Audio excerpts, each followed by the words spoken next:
who will come to speak about this a bit later. And he will talk to us about sex this month. Okay? Thank you for the invitation. I'm very glad to be here. Sorry for my English. I'll try to be as clear as I can. And first of all, I would like to ask you a favor. An impossible favor. Please forget all you know about sex.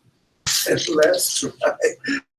Because there are many discourses about sex, and everybody knows about sex, about from their experience, for the experience of colleagues and fellows and etc. But psychoanalysis has a specific discourse and concepts for the sexual life. And the reality of the unconscious is sexual. All the concepts involving sex in psychoanalysis are very specific. It's I think, the more you know about the concepts of psychoanalysis, the more you can dialogue with other discourses. And so I'm going to stay in psychoanalytic, only in psychoanalytic discourses. So I ask you to forget what do you know about this from the other discourses. And just to begin, before I read my paper, I would like to a scheme that Gabriela put just a little bit in his talk. The drive, okay? And I'm going to develop a little bit just to have a kind of a scheme or a skill about the unconscious and its relationship with real and the drive, okay? So let's begin. We have the instinct.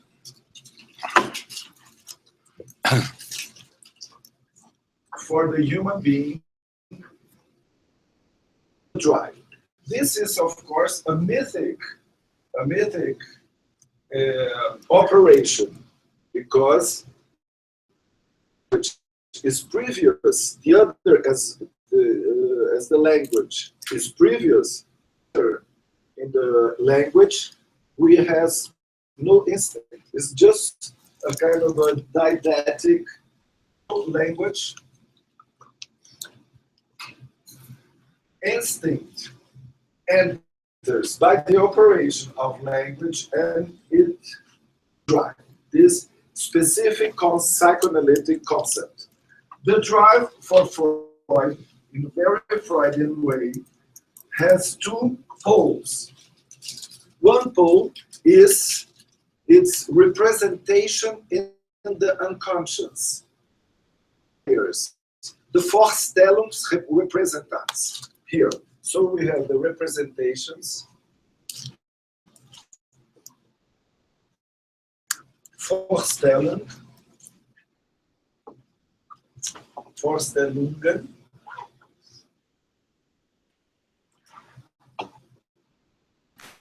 If it's bad written, you forgive me, please.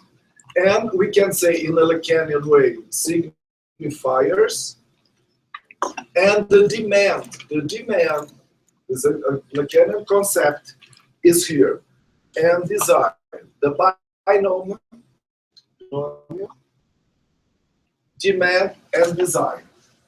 But Freud says that there's another thing of the drive that is this kind of, this is the sexual energy, which he calls libido.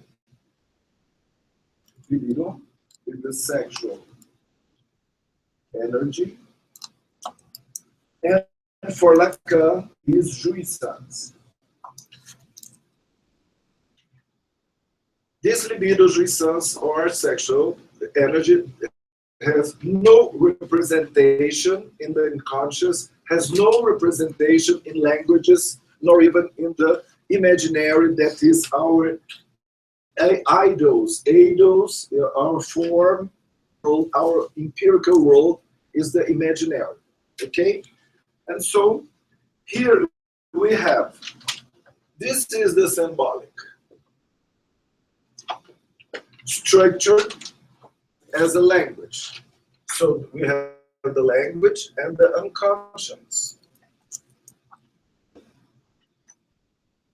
That is, what is the unconscious? The unconscious is the language of the drive. Of the drive.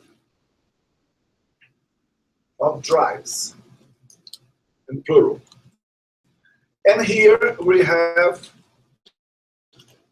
the real, and we have an object. The object R, the object A, is an object condensed, a jouissance condensed object. Okay, jouissance.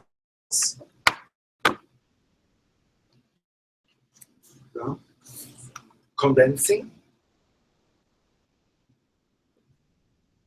object. Object A. Okay. Well, so as you can see, the object A, the real, makes not part of the conscious. How it is linked? Well, the subject is connected with the signifiers of the conscious, that is the signifiers of the drive. That's why Lacan writes the drive like that.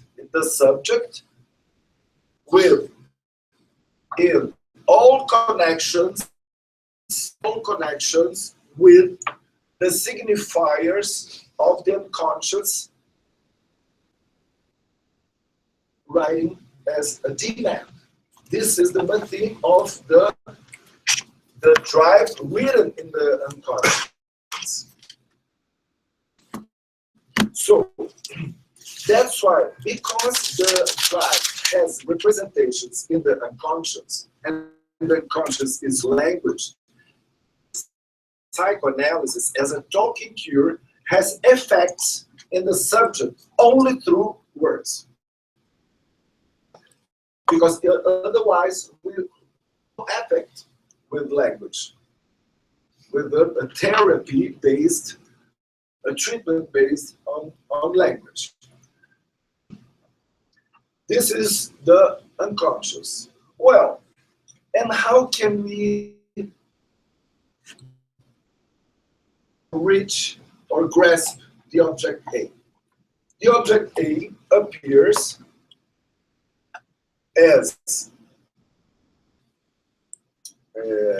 told us yesterday, as the object of the drive, of the scopic drive, of the what are the drives? Oral, anal, scopic. And Lacan added another one, the drive of the voice, the invocative drive, the invocative drive. So, and this is a kind of linked to the body, the drive and the object A as an object of the drive linked to the body. That's why the drive, if you have the subject here, topic drive, for instance, I see an active subject and I am seen subject. So the drive has these two trends, active and passive. And in this circuit, the object A is a kind, let's say that we recover object lost in this operation. But we can have the object A and the fantasy of the subject. Here we see the subject in all relationships with the object A. And this is the main theme of the fantasy. That means the fundamental and unconscious fantasy is the bedrock of all sexual fantasies. And it's important to say, for psychoanalysis, the subject is at both sides of any fantasy. The subject is always active as a subject and passive as an object. Is very fit. But Lacan subverted this and said, no, it's not quite right that the object and the subject is active. He says, the object is active and the subject is subverted because the object A, as he says, here we have the fantasy, but the object A has a function. Causal function is causing of desire. So we can write also the relationship between the subject and the object as in this theme, the fantasy, but also in this causality. Causality relationship, object A is active and the subject is subverted. So the desired subject by the object A. And we can write in another form also that we're going to see maybe in the second part, as we see in the situation formula, that the subject,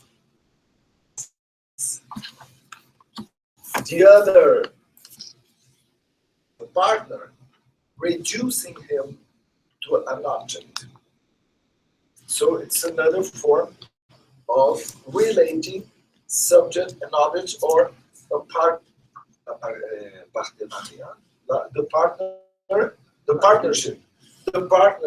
the sexual partnership. Well, but this, for instance, the relationship between the subject as a desired subject and an object, as my partner as an object, as the other. If I say here we have a set, I'm taking the Euler circles employed by Lacan in seminar. Okay. If this is the set of the subject, and here we have a set, the other, just the other, another other, okay? Between them, we have the object A. That means if I am sexually attracted by a part of the body of the other, of my partner, not necessarily the penis or the vagina, any part of the body of the other, I'm not interested in this other, I'm interested in that part. So I'll reduce him to that part. I care about that part because my tribe is going to jouir, is going to enjoy this part of the other's body. That's that the other has the object A that I don't.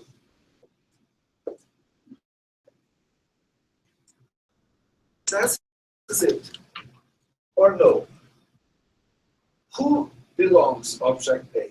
Well, it doesn't belong neither to the subject, neither to the object. Something. So, this object, the subject, moon, but the other is also a half moon. They are not entire. They are not all. the subject is, there's something lacking in the subject, but there's also something lacking in the other. The other, my partner, found something in him or her that interests my tribe. So I go there, I grasp it. And this is the object A, is this part, you know? Yeah, like a cork, I put in the hole of the other. But it's evanescent. It's just like that. It's another, it's lost, because it's lost. Its structure is to be lost. But we have TK encounters, episodic encounters of two essence with the other. That's why we fuck. Sorry to say that, but we have sexual life and we join the part of the other, but reducing to this object body of the other. Well, this is a kind of a basis. So here in this part, oh, there's something else. So there's the part that another form of recovery. The object A is another theme that we have in Lacan's theory of the other, the little other. My fellow, the other one as you know, my imaginary other. He or her has this object A, writes the image of the object A that is veiled. It's not unveiled. Veiled by the image of the other. The imager in the imaginary, this imaginary function of this empiric world. The sensible world is always imaginary. So we have the object A, so we can grasp the object A as it is a lost object of psychoanalysis. The object is lost, but we recover it in the fantasy, reducing the other with our drive and my partners and with my fellows that I can found the object A. So this is the part of sex. And here we have the subject addressing. Let's imagine that this vector is my speech, okay? As I'm addressing to you. The address as I'm talking, you know, I address to you, address you, you know. As I am addressing you, I am demanding you at least attention of what I'm saying, of course. This demand is also a demand of love, because I demand to be listened, I demand attention, please pay attention on me. And so this demand, I constitute the other as a language. And I put this other on you at the same time, I constitute this and I love.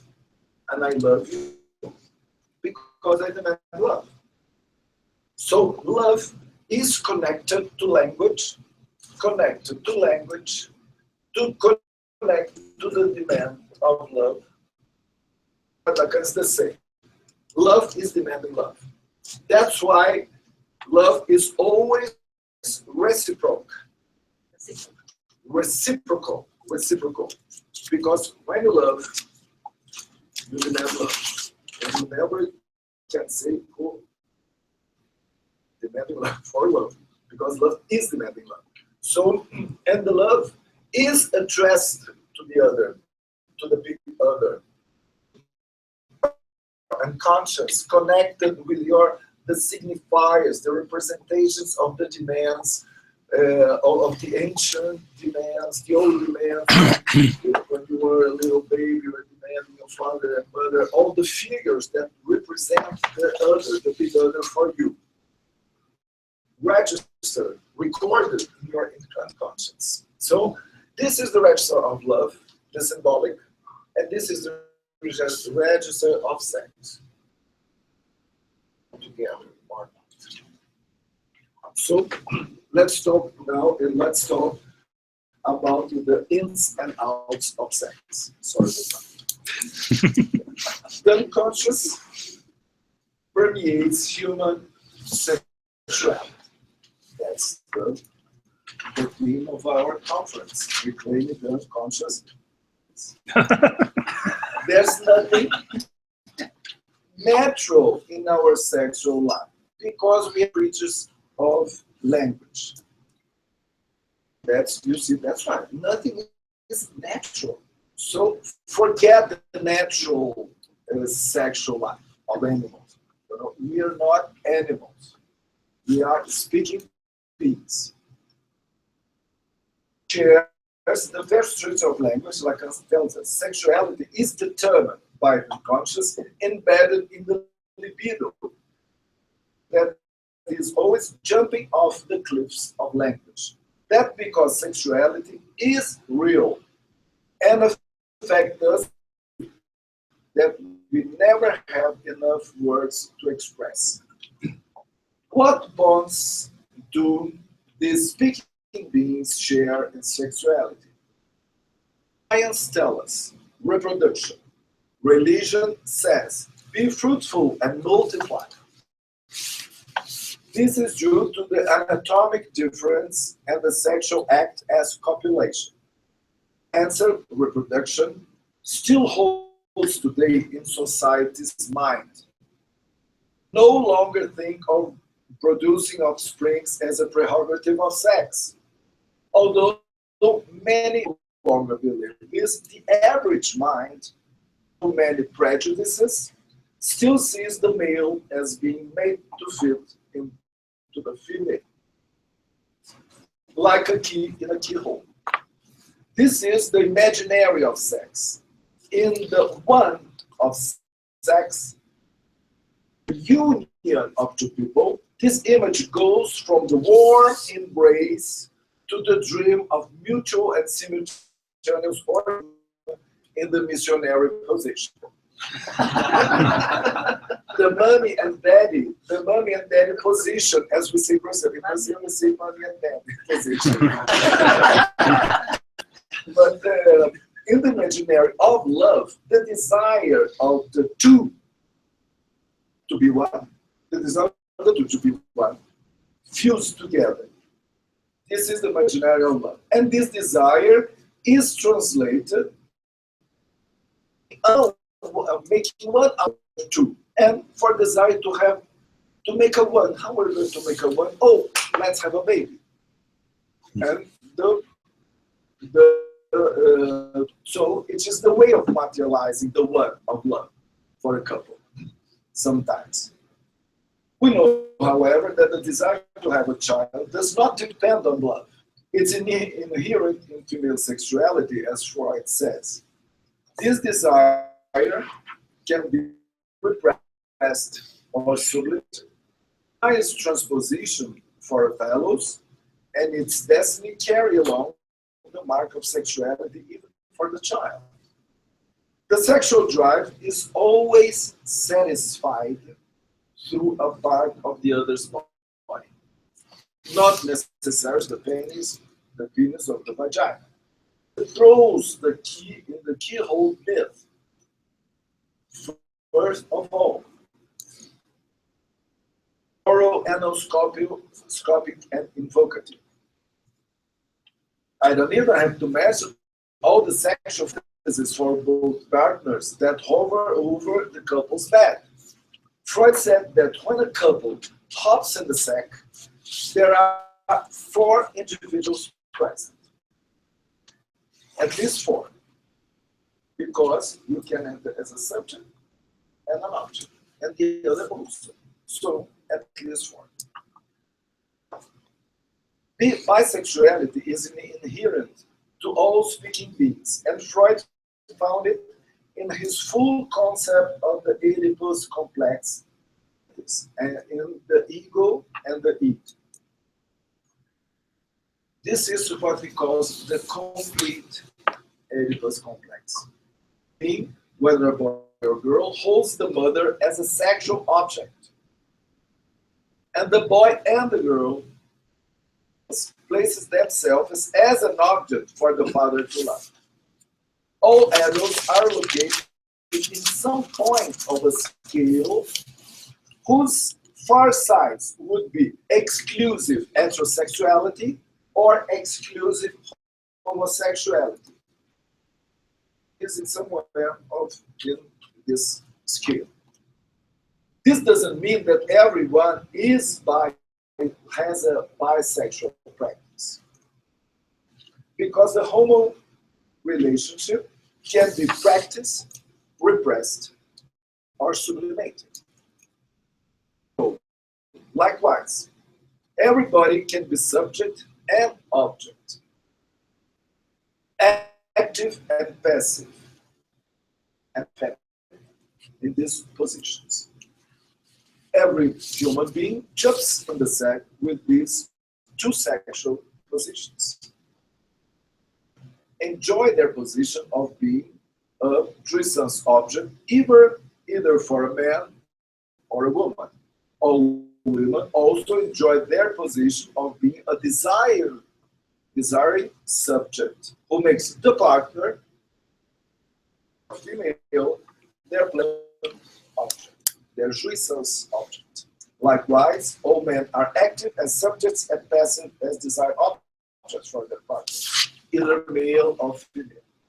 Polarity, subject and object, is inherent in human sexuality and is structurally a part of the fundamental fantasy, as is written in this Latin, for all people. Thus, every sexual act to people is a ménage à quatre. In other words, an orgy. Two people, and at least two fantasies in minds of those bodies engaged in a physical act. So honeymoon night is a bacchanalia. Despite the orgy, there's no sexual relationship, says Lacan. Relationship with sex. What does that mean? There's no sexual relationship. The sexual relationship cannot be written or formalized according to a mathematical equation. So relationship of complementary, nor any other type during the sexual act. As the key on the keyhole myth. Lacan shows in Seminar 20, female sexuality is the name, that I'm going to call it encore. Encore is the name, and we say encore also in the English. When there's a performance, encore, encore, encore. But the part has a good performance, encore. Let's, once again. So it's the same. Encore is let's enjoy once again. Encore. Well, in this encore, he shows how a subject only reaches another, becomes an object. Of course, downside a body to an object means that the other as partner. So, who is your partner? Who is your sexual partner? Fellow, it's not your husband, it's not your fiancé, it's not your girlfriend. It's the object. It is the sexual partner. Nothing taking place with the other's body, nothing taking place with the other's body is a sign of anything for the subject, not a sign of love nor a relationship. Entangled bodies. When you make your girlfriend enjoy, you know what does it mean? Nothing. It doesn't mean that she loves you. It doesn't mean nothing. Because there's no meaning in sex. It's like that. Well, now I would like to develop these ideas in a colloquial form through a dialogue from one of my plays. I played another name. I made some plays, a trilogy about 4 variations, and this is called The Act. It's a kind of talk show in a TV. And so there's a play setting, and the host named Daniela, it's not Gabriela, it's Daniela, invites an analyst, named David Fuchsman. And well, Daniela, I'm going to read so this dialogue to see the difference between what could be a common sense and analytical point of view. Daniela says, "It's now a major issue for both men and women. So tell me, David, analysis say about sex?" David won't say. Psychoanalysis doesn't give a hoot about sexual act. It's only interested in what hinders or screws up the sexual act. Tense rigidity, disgust, indifferent, terror, or guilt. This is where the symptoms come in. The symptom that takes place the sexual act. Erotic symptoms are indeed erotic sexual life. And Daniela goes, why do some people use the expression making love to describe the sexual act? Because they are hypocrites, as says David. Because they are ashamed, because they are ignorant. Love and sex do not go together. What they do, you can thank the lady luck. So love without sex, sex without love. Isn't that horrible? David? It's better to realize that it's all contingent than to spend all your life waiting for a sex symbol Prince Charming. Daniel, but what about people in love who want to be together and without? Of course, says David. You both want to be together, wrap in the swarm, to climb us inside each other and be melted together and become one through love. But to this day, nobody has ever met two people who became one. Daniela says, but doesn't this happen in sex with love? Even during the mutual climax, this melting together doesn't happen. What happens afterwards? Each one rolls over on their side. The man with the tumescence and the woman discombobulated. So why do so many people misconstrue sexual desire as love? David Wood said, neither the desire for the other or your partner's orgasm. Love, Daniela, and love. Does it enter the picture there, here? David, of course, love can carry the sex to the highest peaks of jouissance for the couple. Daniela said, so in this case, there is that melting together between two people, right? David, Daniela, dear, act of human beings will always fall and tend to possess the other. A direct relationship with your partner, but rather with your fantasy. So David, bed with my husband, that's all a fantasy. David said, Daniela, no, sorry, Gabriela. Women are capable of everything. They'll make all the concessions to be the man's fantasy object. And Danielle, and men, oh, women are more flexible. For sure, when it's time to hop into the sack, there are no sexual borders or rules. Each partner can be the subject or object, active, passive, man, woman on the top of the bottom, from behind, or all fours, etc.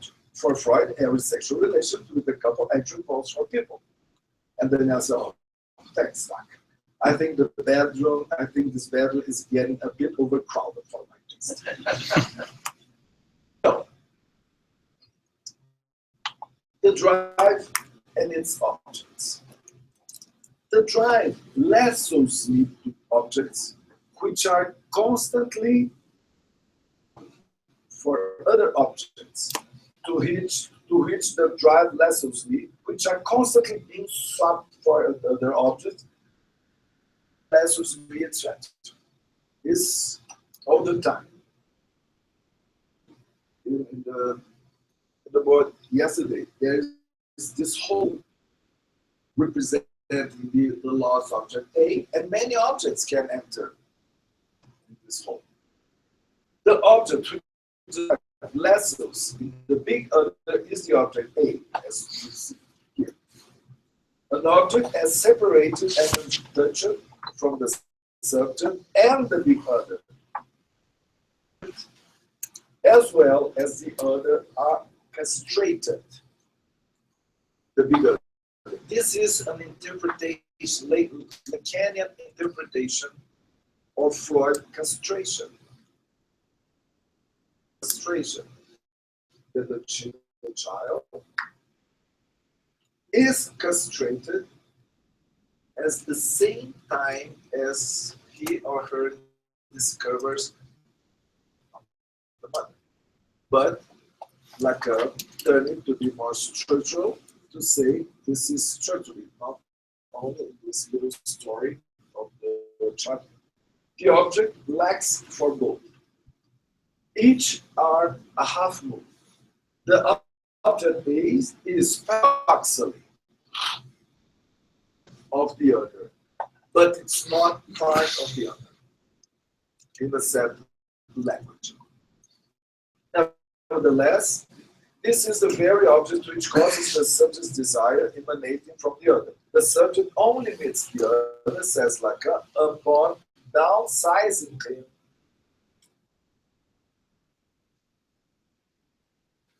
Well,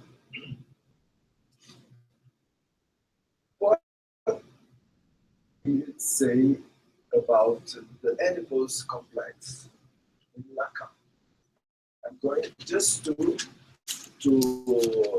write it, to tell you in Freudian words. What is the Oedipus complex for? His revolutionary discovery of Freud was the infant's precious sexual life rises itself up and develops through ties or links between the child, parents, and brothers in the little family. Most complex is the love-hate relationship with the parents, encompasses the sexual drives, notwithstanding they are autonomous, own life and follow their own course. Freud discovered the same as in sexual life. You have someone you love, someone with whom you enjoy your sexual life, but your drives exclusive to this person. Freud discovered the drive is independent, self-propelled, endowed with its own destiny. Although he realized that the drive has an object through which it seeks its fulfillment and satisfaction. Freud insists that the object is perfectly swappable. It can be mommy's nipple, but it can be exchanged for a thumb, candies, ice cream, theaters, Lucius lips, cigarettes, drugs, money, power, you name it. Objects in the world can occupy the place of object A. Has its own links and ties and cannot always be slotted into the Oedipus complex. Moreover, since the drive is always partial and or incomplete, its partner is always a piece of the other story. The partner of the Oedipus is the big other, which takes the place of the parents and joins sex and love. Of sensual and carnal love does not always lasso the drive's destination, all drive's destination. Since the drive seeks to gaze and be gazed upon, kiss and be kissed, retain and be expelled, etc. Freud says this is the organ's jouissance. It's not you that enjoy, but an organ of yours. That's why the drive has no head, is acephalous. Subjectless, mindless. You will find the objects of the drive satisfaction in this body, right? Which belongs to the imaginary world, the flesh that I can touch, the body of the other. That this for Lacan is the imaginary. All it is hex, extensa in the Cartesian vocabulary for Lacan. Symbolic is language and real is jouissance. Okay? So, when you do all things you touch, you see, you smell, these objects and people are in the imaginary register. So, of course, there is, in sexual life, we need this imaginary, the body, the imaginary of the body. The beautiful bodies, limbs behind, breasts, faces, hair, you name it.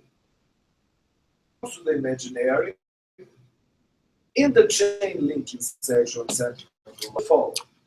The symbolic that precedes us and through which we live, which pushes us to pick partners that replicate the big other's signifiers. When you encounter someone, it's by chance, okay. But you find something that reminds you, or it's recorded in your conscience. A trait can be the color of the eye, something about the hair. It's inscribed, it's symbolic, inscribed in your unconscious. This is symbolic. The body that you touch is imaginary. This person has something, something that causes me that I can't. That it's on his or her side also. This is the real stuff.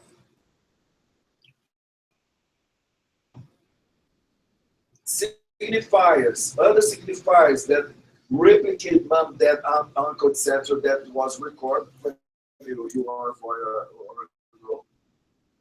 This is what makes something conscious. And that thing I've got under my skin, which asks me on to find a partner who shares the feature determined of my own life story. So the chance is that the lady look is in somewhat determined. It's not any lady look that makes me happy. Okay, that I can enjoy. Here I want to use this like a triad. Imaginary, symbolic, real. The bonds between love and sex. First, the body is imaginary with the body's form, shape, silhouettes, and curves. Second, the throbbing real, the pleasurable satisfaction that conjoins sexual pleasure, enjoyment, and jouissance. This is real. And finally, the symbolic of the signifiers features in the unconscious. Makes you find someone. This triad represents the three registers tied together by a fourth element, which Lacan equates of the Freudian Oedipus. Fourth knot in his Borromean topology. The imaginary of the body, the real of the three sense, and the shape. These three registers, they are tied together by a fourth knot.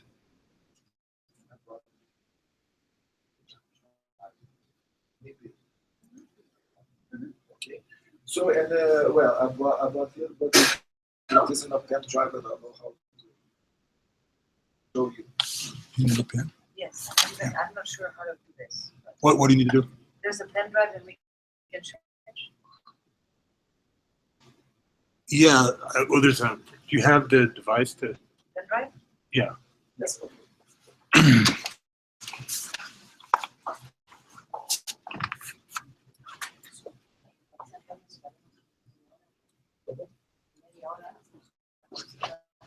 Dentro de protocolo.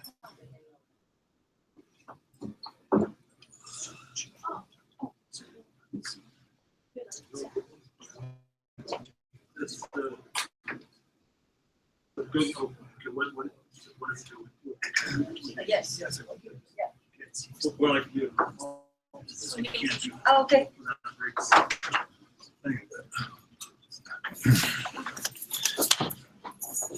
You want to take a quick break right now?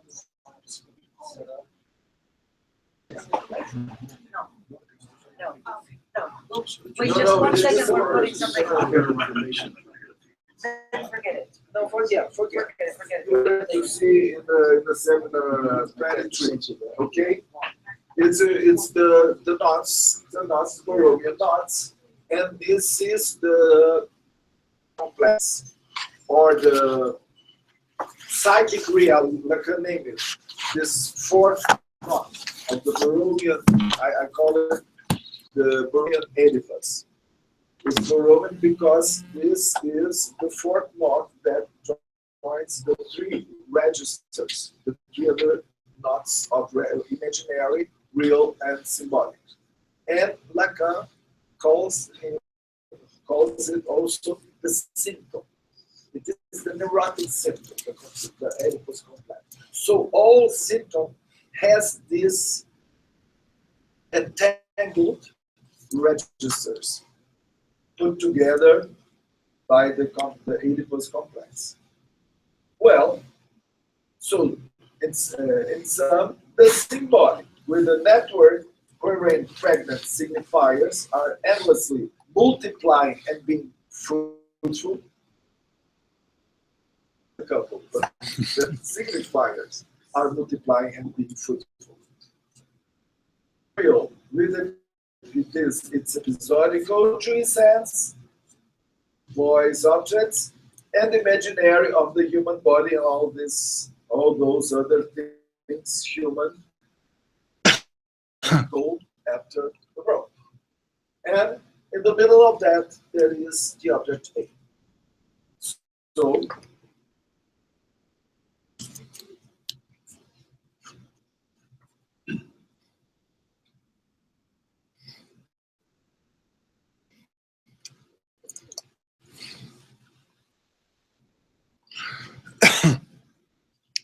and well, I can't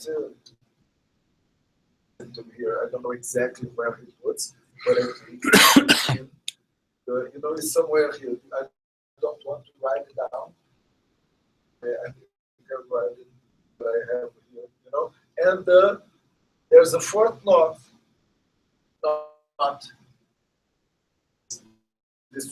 This is the knot of three, but Lacan developed the knot of the Borromean knot of four.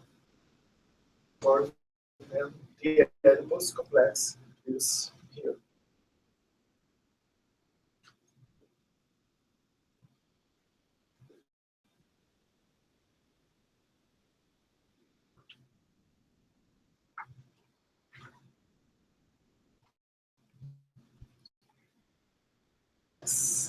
Where is thy lasso? Or, O Cupid, where is thy sting? When two sexual and speaking beings meet, happenstance.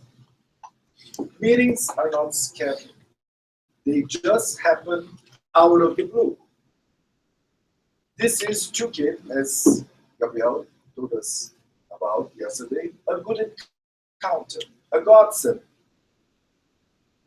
A dystichia. Dystichia is a bad one, a bad, because in Greek, dystike is encounter. That can be an eutichia, is a good encounter, and dystichia. Of course, a bad encounter, the bad don't follow the bad encounter. A good one, of course. But if bad encounter doesn't engender anybody, doesn't necessarily ensure it either. Promises much. Words of love and promises during a sexual encounter are unreliable. Liable. Sorry. You know what you can say when you make love? Many things, many promises. But the next day, no phone call. Phone call, there's no phone call. No bond. The bonding during the encounter was temporary, till it's gone. What's left is the longing of enjoyments, past, demand replace, and always ask for more. La recherche de la jouissance perdue. Encore. But repetition is not a bond. A jouissance rerun. The repetition of the lonely one of the bond to celebrate, who celebrates eruption, that is repetition. A master signifier, a S1, a master signifier that marks that jouissance, that encounter. Lacan says later on in his teaching, the S1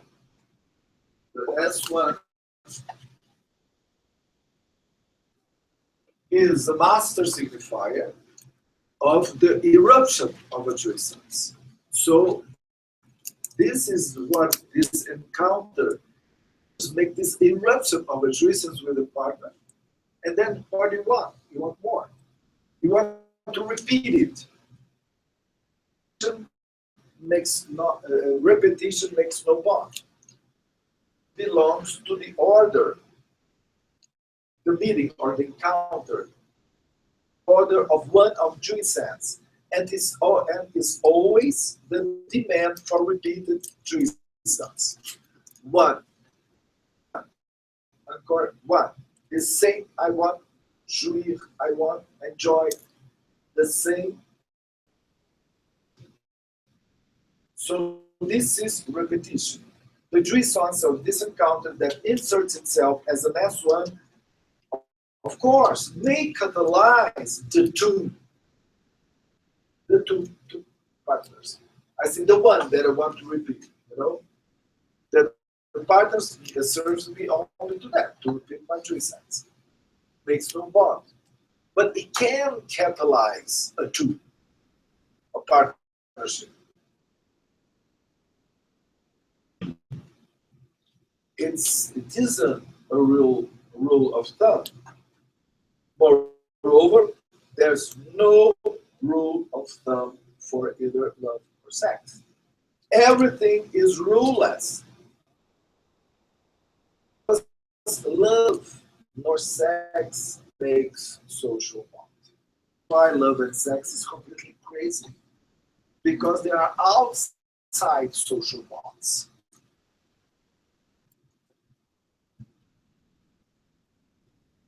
That's because the demand for repeating the one of Jewish sense is predestined to become a bond of the two, isn't predestined to become a bond of two of love. There's no stable or established discourses for the love bond. As psychosis, love is crazy because it's out of the bond. It's usually beyond the discourse of social bonds that shape our civilization. Civilized. Love preaches civil disobedience. Love has no discourse which can totally encompass, circle, or contain it. Have fragments of lovers' discourse, as Roland Barthes wrote. The fragments of lovers' discourse. It's fragments, but you don't have a discourse. Jewish sense during an encounter is fleeting, and its destiny is unforeseeable. The affair is just one of the things, as the song says. In other cases, it can disrupt the marriage bond or stable relationship of many years and cause the couple to break up. You unlasso yourself from another partner because you've been lassoed by another person. Each breakup is unique and has its own history of moorings and unmooring. And when one body is broken, cries out, free, free, free at least, and runs to shackle up with another body. As we know. God was a leash. The person lets loose and becomes desired to train, stopping at every station without luggage or ID, carrying nothing in his pocket or hand, jumping from one encounter to the next of a one-night stand till they are lassoed. But there's something irresistible, just one of those things, kind of encounters. What the person wants most is to repeat it. Because when you are in the couple and the future is gone, then it can be a kind of annoying, boring. Want more, and this want more to experiment the repetition of this Jewish sense. It's the paradox between love and sex. Object A was the irresistible gaze, the enchanting voice. Object A doesn't create the bond. This is the great problem.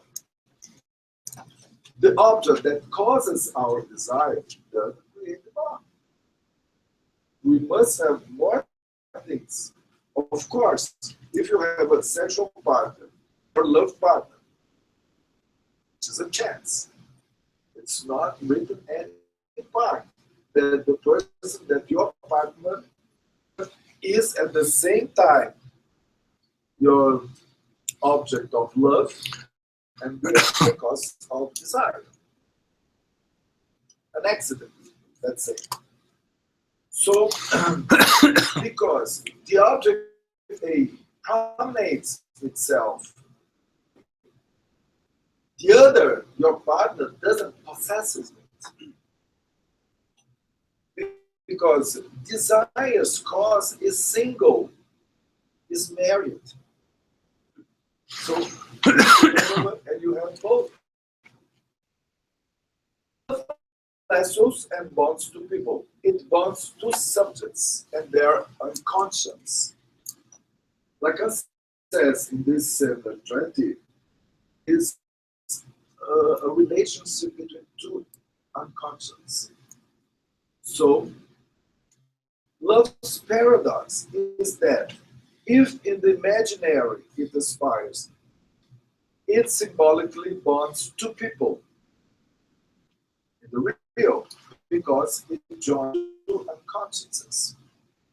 There is no sexual relationship.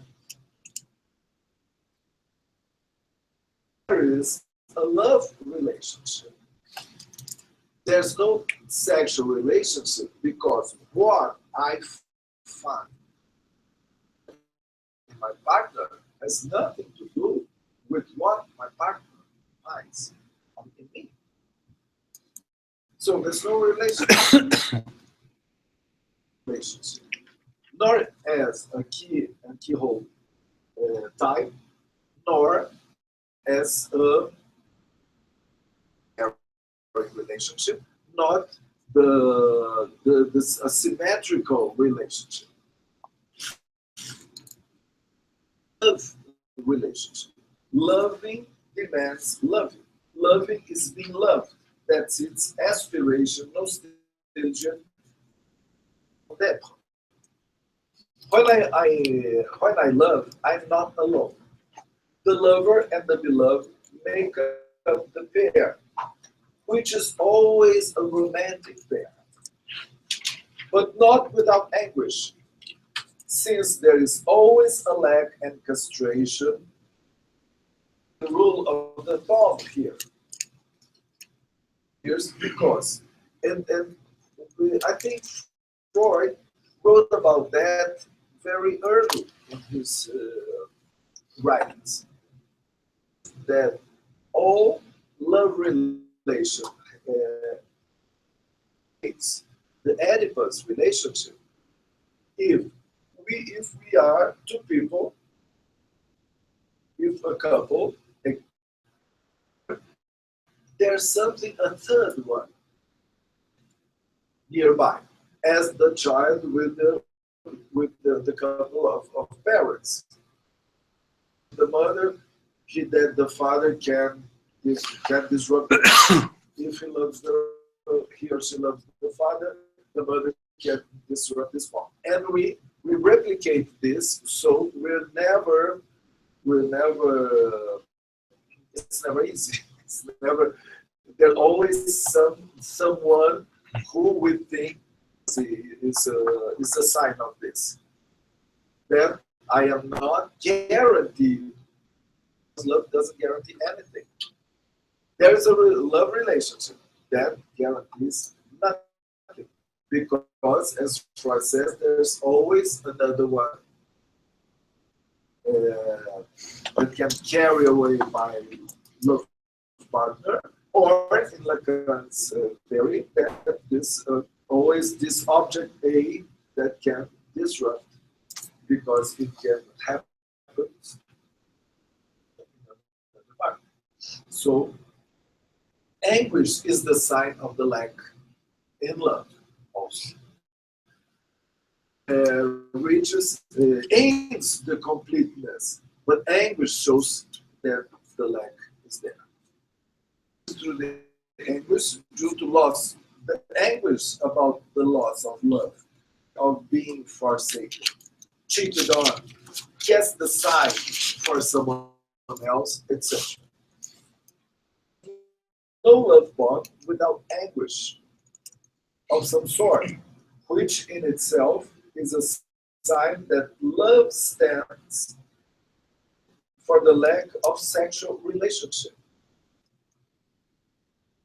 As there is no sexual relationship, love makes up for this, in storing this relationship of two. Love, the lover, and beloved. The lack of the perfect key in the whole fit in all senses between two people, and love comes up for it. Death, the anguish of the living, loneliness, the end of the loving. These are the verses poet Vinicius de Moraes from his sonnet of fidelity. Vinicius also wrote The Girl from Ipanema, that you must know, which talks about the Cupid's sting. Object A. I don't know if you know the lyrics, but it's about that. Only love makes the two. Consequently, it's not unrealistic to speak of a couple who doesn't love, but still live together. This is a two-party loneliness. Loneliness, the end of those who love, shows that through the simple fact of love, not necessarily living this love, he builds the pair. He recreates the big other of love. Love is also the sign, says Lacan, that there's been a change in the discourse as a social one. This is what happens when the boss falls for the secretary and moves from the massive discourse to hysterical discourse and seduces her for pretty obvious that only highlight the division. Or the student's love for the professor. We are no longer dealing with the universitary discourse. The hysterical discourse also describes patients' love instead of treatment, as we see in analysis. Love is the sign of transference in the discourse through hysterization, but it's not necessarily the sign of change discourse. The love that characterizes change for the analyst discourse is the love of a certain type of knowledge. Told us about yesterday. Of a certain type of knowledge. A love attests to the patient's unconscious knowledge projected on the analyst. This unconscious knowledge, there is some way a knowledge without subject, as Gabriela said yesterday. Subject. I love this knowledge. And I projected it to my analyst. And I supposed him to know. And whom I supposed to know. This is transverse love. This love's aim at the analyst being, bodily being. But of course the analyst can't answer from this place. It's the semblance of our he works with this love addressed to him. For love, the love for knowledge, but he acts as an object A. Well, it says, the person I presume to know, I love.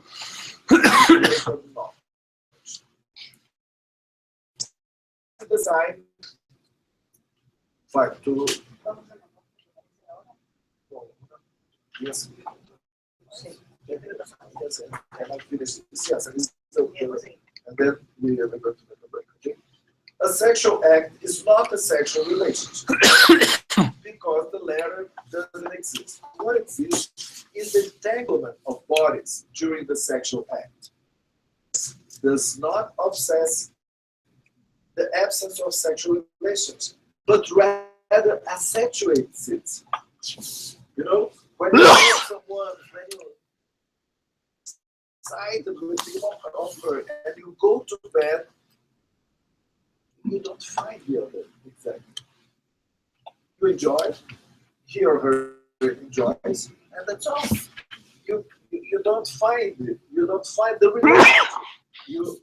That's the desire, the sexual desire. So the actual sex accentuates the absence of sexual relationship. Love aims at oneness. Love aims to this oneness. It's love that leads us to aspire for the crazy the whole perfect match with the other. That's an effect of love. It's crazy because the true sense structural castration and the loss of is inherent in desire. Lacan is incompetent because it does not see that it's no more than the desire for the one to make one or two. Only according to the illogic, because it's not logic, the illogic of love, does 1 + 1 make 1. We can get in sex for the perfectly body feel is an embrace, not a penetration, but the embrace as a form of oneness. There's also the downsized version of the embrace, walking arm to arm as an odd four-legged creature stroll down lover's lane. The sexual act is not appropriate for making love. Making love in the sense of an exercise for substituting the sexual relationship. When you love, it's not about sex. But there is a poetry as love bond. Because the big other tree sense symbolized by the body, it's not a sign of love. As I said, someone enjoy the behavior that he or her loves. It's nevertheless always a sign of something to someone. That's the very definition of sign. The smoke, that's a sign of the blazing fire nearby. One make love, since sex does not do the trick.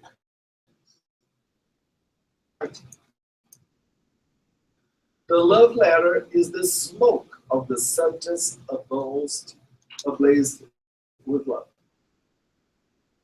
Songs, lyrics are actually love letters, assigned to the beloved object. They are sung by a passionate lover.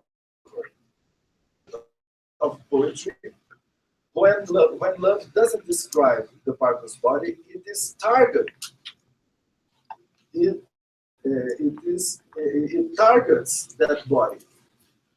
Chico Buarque's song, who said, named Tattoo, goes like, I want to stay a tattoo, a bright and corrosive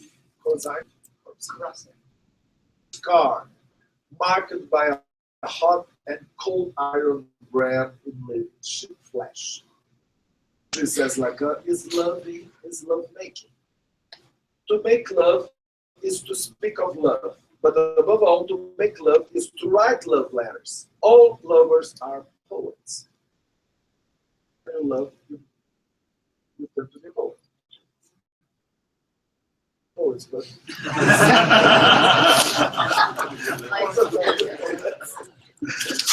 love turns the subject into a poet.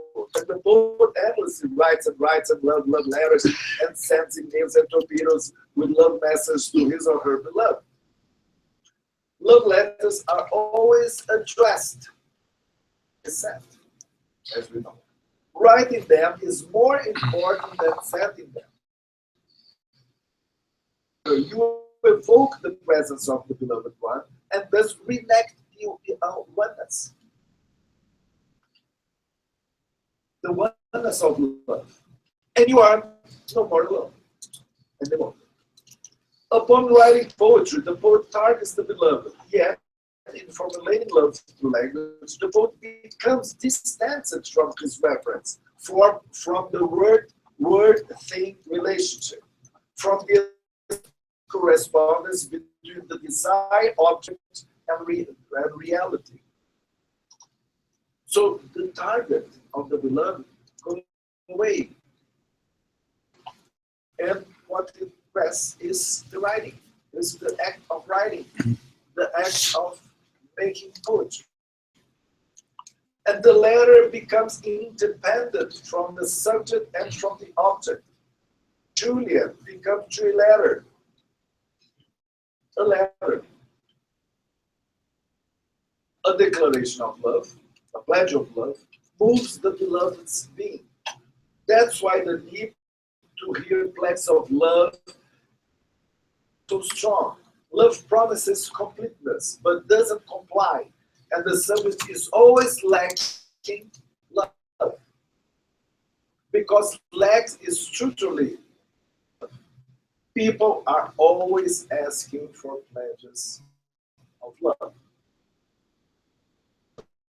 It's immaterial. It's an affection of juices, and it's physically is incarnated. Verses. You see, in this love, I am linking poetry links the symbolic of the language with the real.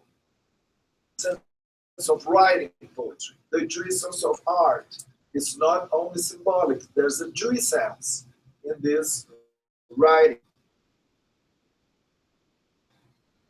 Love's physical stuff is poetry. The body is a wall that separates. Poetry is the mirror that brings together. There is therefore satisfaction in love. It's not as if love's only song were I can get no satisfaction. And the desire says, but I try. No. It is satisfaction of the love's letter, lyric songs. The pledge and the story told. Love goes beyond sexual. To speak of love in itself is a true sense. Our being and engenders our soul. Defined by Lacan in 720 as always speaking beings to bear the bearable condition of the role. That covers the absence of the sexual relationship that is unbearable. In similar 20, Lacan hint about how love solves the one matter. It provides a possible access to being and allow a possible downside shape and form of that being to love. Let me translate this further. As I write, 1 plus 1 plus 1, I count and name in my writing each of my love objects, and thus I make the being of these objects in the letter. So love is an affirmation of the being. And most threatening situations, a being faces the absolute risk of ceasing to be, the love pledge appears. Most, I don't know if you know, but most of the messages from the cell phone of the victims of the 9/11 attack were before jumping.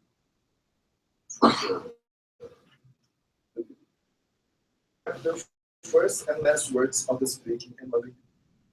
Well, and to finish this part, I would like to read for you a translation of a poem of another Brazilian poet named Carlos Drummond de Andrade. He says, every day of the year, every day of life, every half hour, every 5 minutes, I want you to say, when you say, I love you, if I'm loved. How can I know the moment before or after? I want to repeat it endlessly to be. Love you, I love you, I love you. Of thee I demand this everlasting message, always more and more, ever and ever. love through and in your words. How else but by the pledge of love? The perfect way of knowing I'm loved. Root of the word. Love in the sound of the word. Love pouring out of our tongue, high like the thunder in the sky. The moment you don't say I love you, I know absolutely anymore that you never loved me before. If you don't say it over and over and over and over, urgently, I love you, I love you, I love you, I love you, I love you, I love you, I love you, is striking through you've entangled. I'll jump into chaos, that collection of non-love objects.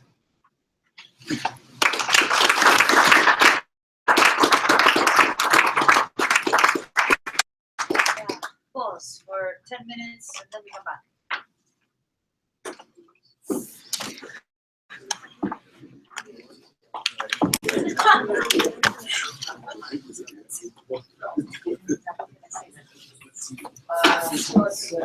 Is there air conditioning in this room? May I raise it? I have no May I raise it? control Okay, no worries. of the climate. I'd have to call the building. It'd be I'll hot or just- cold. Jump. You cold or hot? Easy. There's a big difference between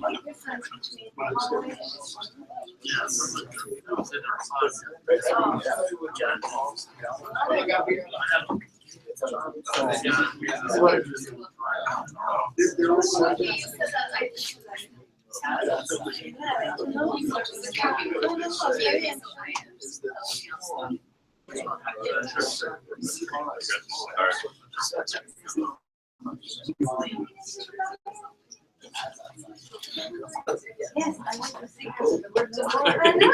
I'm gonna say, I'm using it.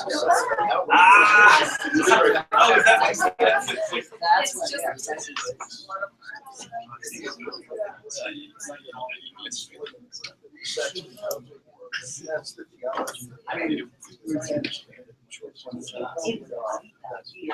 Have you ever looked at it? Yeah, I'll let you.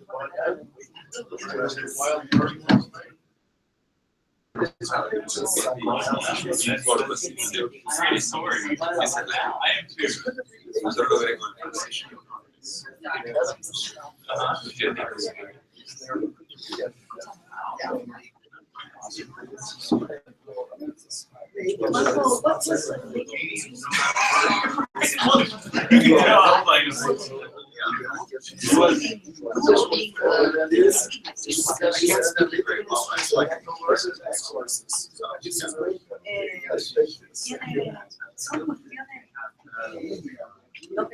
Eu tô trazendo Oh, sempre quando você falou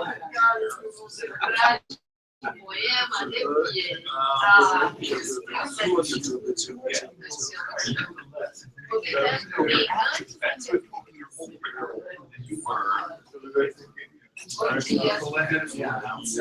I was going really actual Getting wine was on that basis. Everybody starts.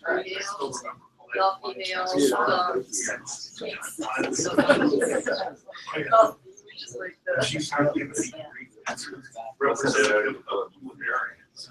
Yeah, most of you don't smoke. I'm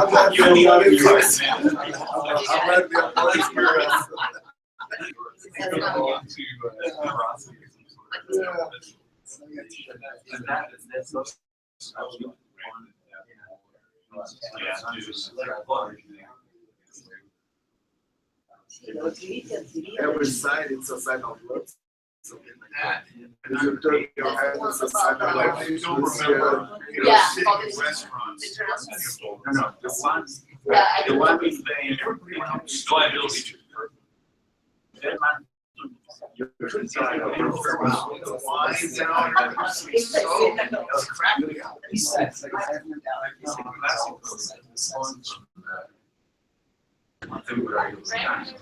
Yeah, anyways. Dedicates that point to his wife. So there was. In the loves that. Oh, really? Page 17 of Psychoanalytic. Wow. Yeah. Wow, that is good. That is And then, Thank you. and then again, like about page 90 again, he brings it up again. Beautiful. You are amazing. Well, because it's the most beautiful thing stimulating all of these really so much fun. Oh, It's where do you play? I don't sort of know. I don't know. it's a lot of Antonio's talking about. Yeah, I. Yeah, I was like, you see, I've never read a lot.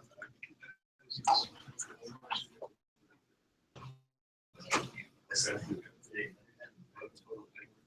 I'm gonna go through our list.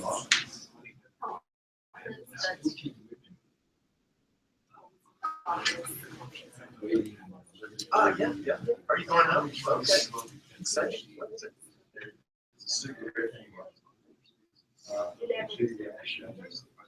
Okay. Says, who are you? Right. Oh, nice.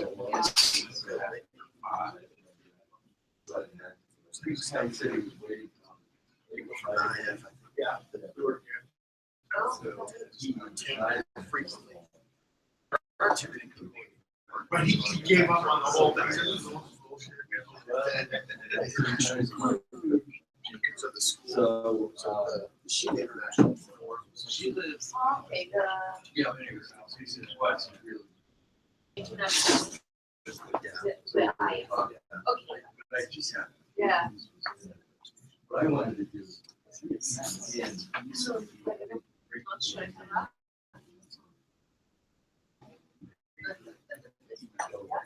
Yeah, So problem. most likely. I mean, there are a lot of You cheats. got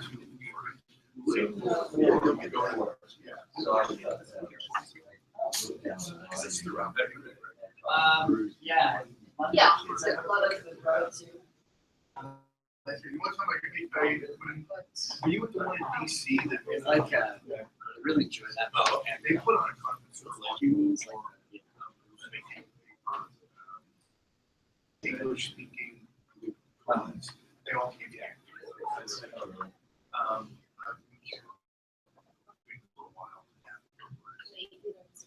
He seemed like a Yeah. he is already lying.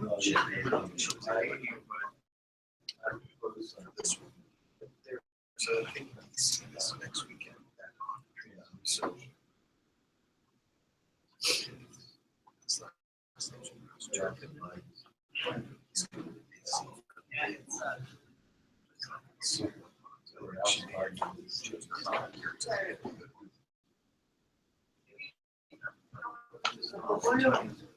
Good. Good. Okay, good. Excited for this conference. Yeah, I think it is. I'm sure I came up and I looked at that. I might look at. Oh, that's fine. Pick I it up. can, if you want to, I can. Okay. Yeah, you can scribble all over it. I like it. I'm just gonna go to rest. That's fine.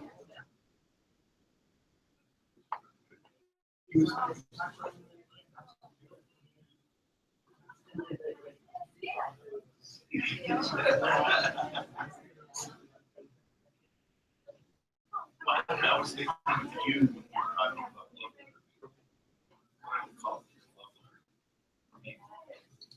It's like a love. He was just campaign flowing.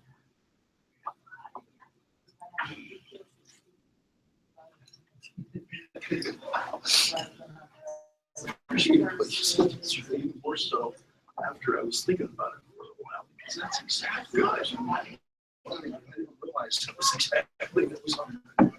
So I wasn't quite sure how to respond. I was grateful to the right, but I wasn't quite sure why. But,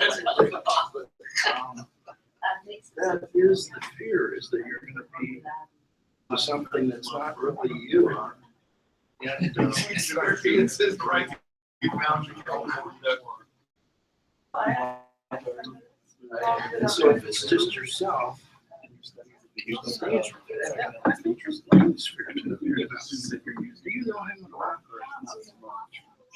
didn't use them very much. What's worth watching, I don't know if it'll be ever forever, but on YouTube, if you just on YouTube for Robert Langs, it's a 1-hour lecture, and it's the New York, I believe New York Psychoanalytic Society, so it's not, you know, they're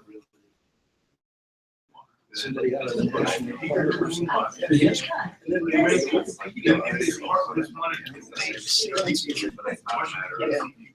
which is he wrote afterwards, because it is a sort of a piece of art. So let's think about it. I think He died not too long, but it's not like recent. It was work given LSD in order to be kind of make this place better treated. He did that. Yeah. Very traditional. Part of this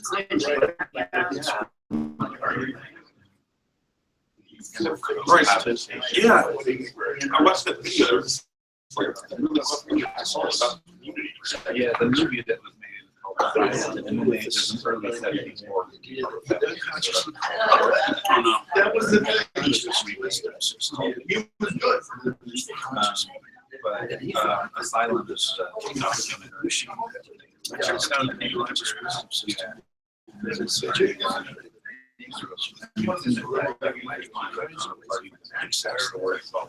I don't totally understand because it communicates with dreams and other narrative materials. This process is very much you know, they take themselves together, use emotional things where you go to eat something. So you have the dream. Just let it all come out. Yeah, but like the first Free associated. Yes, that's exactly what he calls it.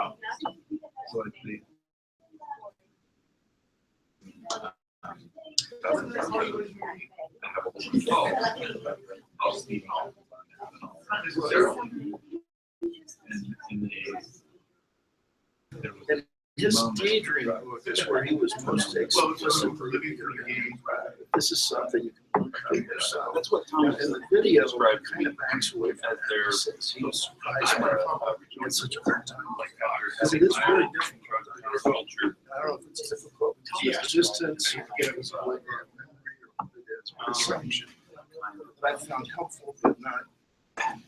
This is his description of it as a sufficient people taking drugs and whatnot like that. Oh, right. I don't know, that's what he, yeah, right. That's kind of like, The self-analysis. He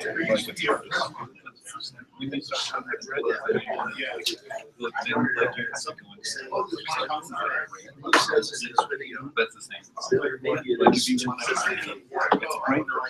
So this is, I really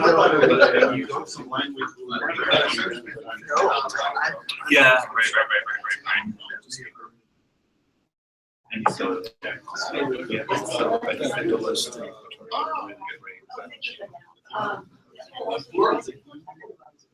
Thinking that actually this moment is because it's sure.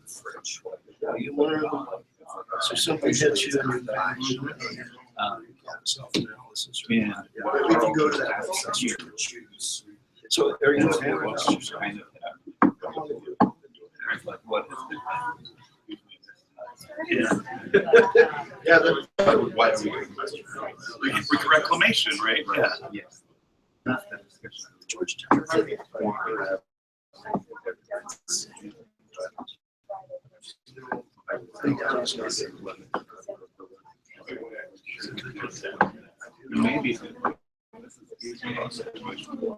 you have 2.5 hours on this, and then you can yeah. I missed the beginning of the sentence, which is that. Yeah, it's a good question. Would you like to be on? Would you like to be on? Blaze a trail. Would you put a picture of it? I think that they're really So how do you feel about the reconstruction? That's changes. It keeps going to it.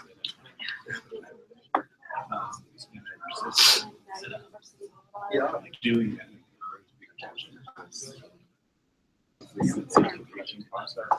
Are you familiar with But in an yeah. I'm sure. Yeah, I think it's interesting because you did bring in the notion of it was critical, but there was an emotional excitement and you talked about appropriation needs to kind of colonialism and religious needs to something that's like being, so giving voice to that even momentarily, I thought that was really cool.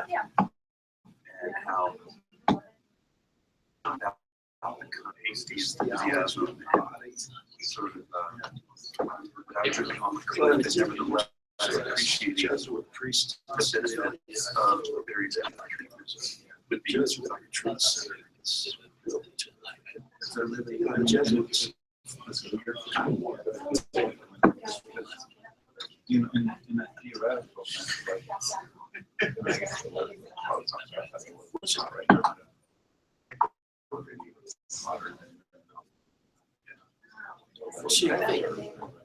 So yours is the last one, but yeah. Okay, so yours is this priest that I retreats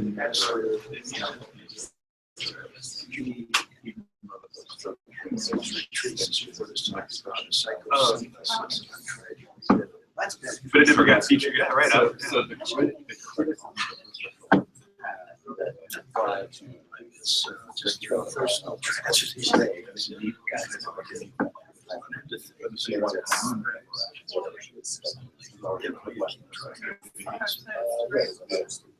a great way. I appreciate you explaining it that way. I feel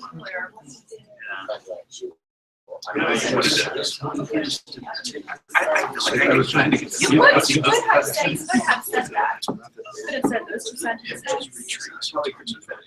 clearly. Yeah.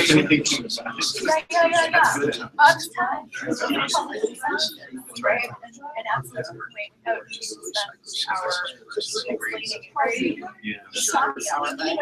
It was good. Because I got the need for critique in the application and employment, but when you bring in the relational instructional, theoretical, that unfortunately never got paired, at least with and how is the moment on and how do we do this? And I really I mean, there's like a lot of that's like I kind of statement about all the time and all these discourses just when I know saying that technology this always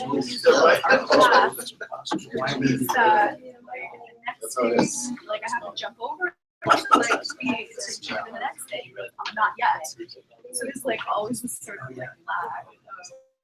that's a good way, but always a lag, yes. I said it's a lag, but lag. Oh, I heard lag. Lag. That means like last cousin. You found your phone. I did not yet. Are you kidding? But I had with Jeff and his family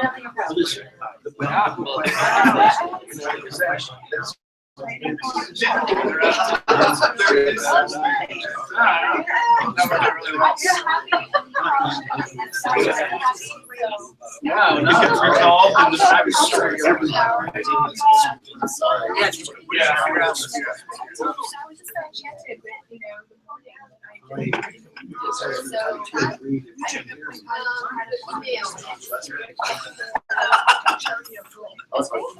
He never landed. So but that wasn't the presentation.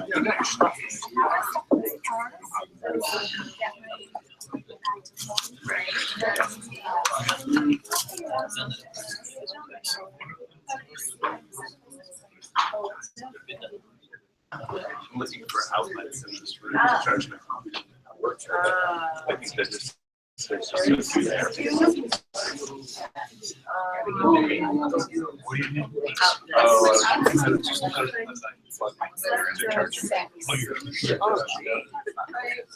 I'm not sure. You want to do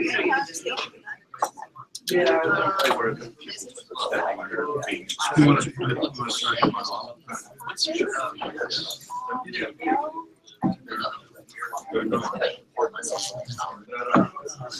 I'm writing on people.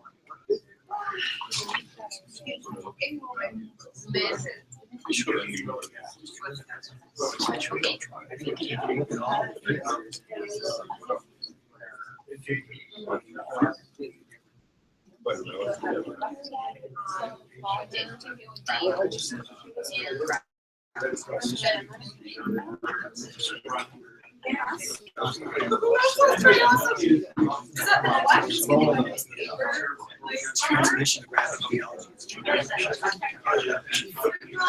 the relationship.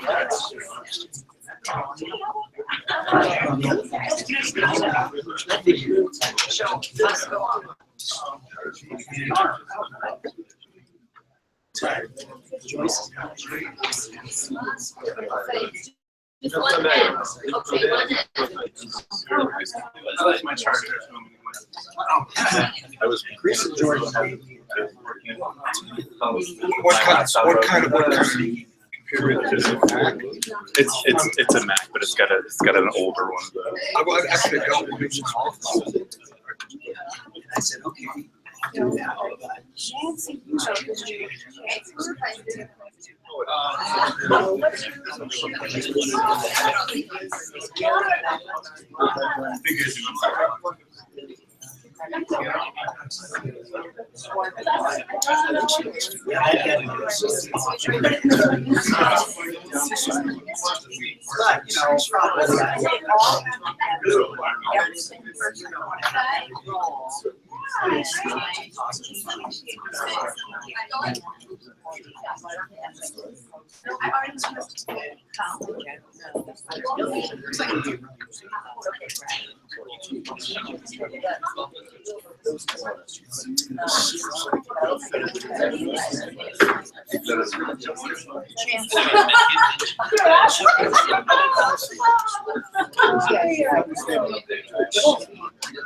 All right.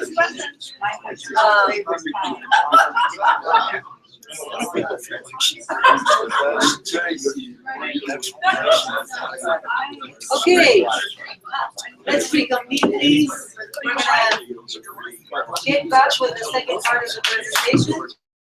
People play, Mark, así. A ver.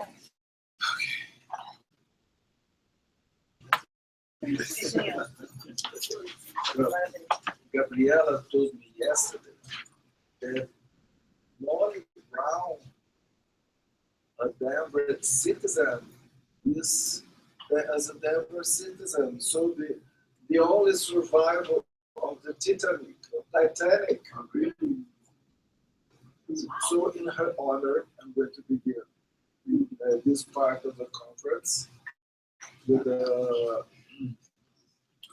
analysis of the Titanic that I wrote for my next book. It is the English book. Next year in English. To come from Karnak. Yes, from Karnak. And I think it fits as an introduction for our study of the sexuation formula of Lacan. Kind of an analysis, not so deep as Kant's analysis of the field, but well, that illustrates two kinds of transcendence. Okay, so Jane Cameron's blockbuster film Titanic illustrates Drusa's tidal overflow and the signifier's inability to completely contain it. Order and organization, social class boundaries are clearly marked in first class and steerage. Beginning of the all have their own stories, dreams, and pains. Understandings, mishaps, and plot twists. Jack and Rose meet and fall in love. Catastrophe, or rather the Titanic strikes, an iceberg. And the unsinkable vessel is suddenly going down. Heck points out this departure from your standard Hollywood fare in which great disasters take place so two people can fall in love, such as in Rats or Dances with Wolves. In the former, the Russian Revolution really only happens to bring Warren Beatty and Diane Keaton together for some 4 years next. In the latter, boy meets girl, thanks to a tribal massacre. Titanic represents a noteworthy shift from this Hollywood tradition. While Jack and Rose are still having their misunderstandings of languages, Juice carries on like a well-behaved youngster.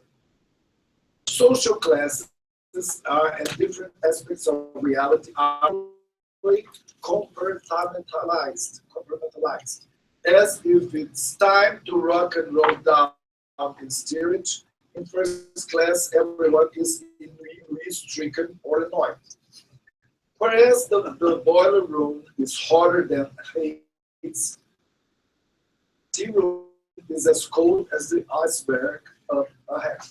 The recusential power of the lower classes is a sharp contrast with the futile snobbishness of the crusty aristocrats. Since a social symbolic order is at work, kind of jouissance are like oil and water, because their symbolic function screens them from each other like apartheid. As an aristocrat at a swan tuxedo dinner party, Leonardo DiCaprio's character, Jack, illustrates a strange and foreigner in the learning. The awareness of something so thick in the air you could cut with a knife is what makes us wobble uncomfortably between the agalma and the segregation objects in the particular scene. When Jack and Rose finally consummate their frenzied sexual passion in the automobile, Rose tried to outdo the young Madame Bovary of the car and vents her annoying and winning dissatisfaction. Seen as the moment when even if a desire has been indulged, the jouissance of the unfulfillable other is the subject's awareness. The former order collapses, and jouissance bursts for broken down. And the mighty liner fatally grazes the iceberg, and things will soon become quite watery for crew and passengers. In my reading of this film, the ship is to the fellows or phallic jouissance, as water is the jouissance of the big other. Okay? These two kinds of jouissance we're going to see in the sexual form. Order and class rank go down the drain before the ship does. Grammar gives way to drama and counts. The water democracy, it's really for everyone, this water, washes away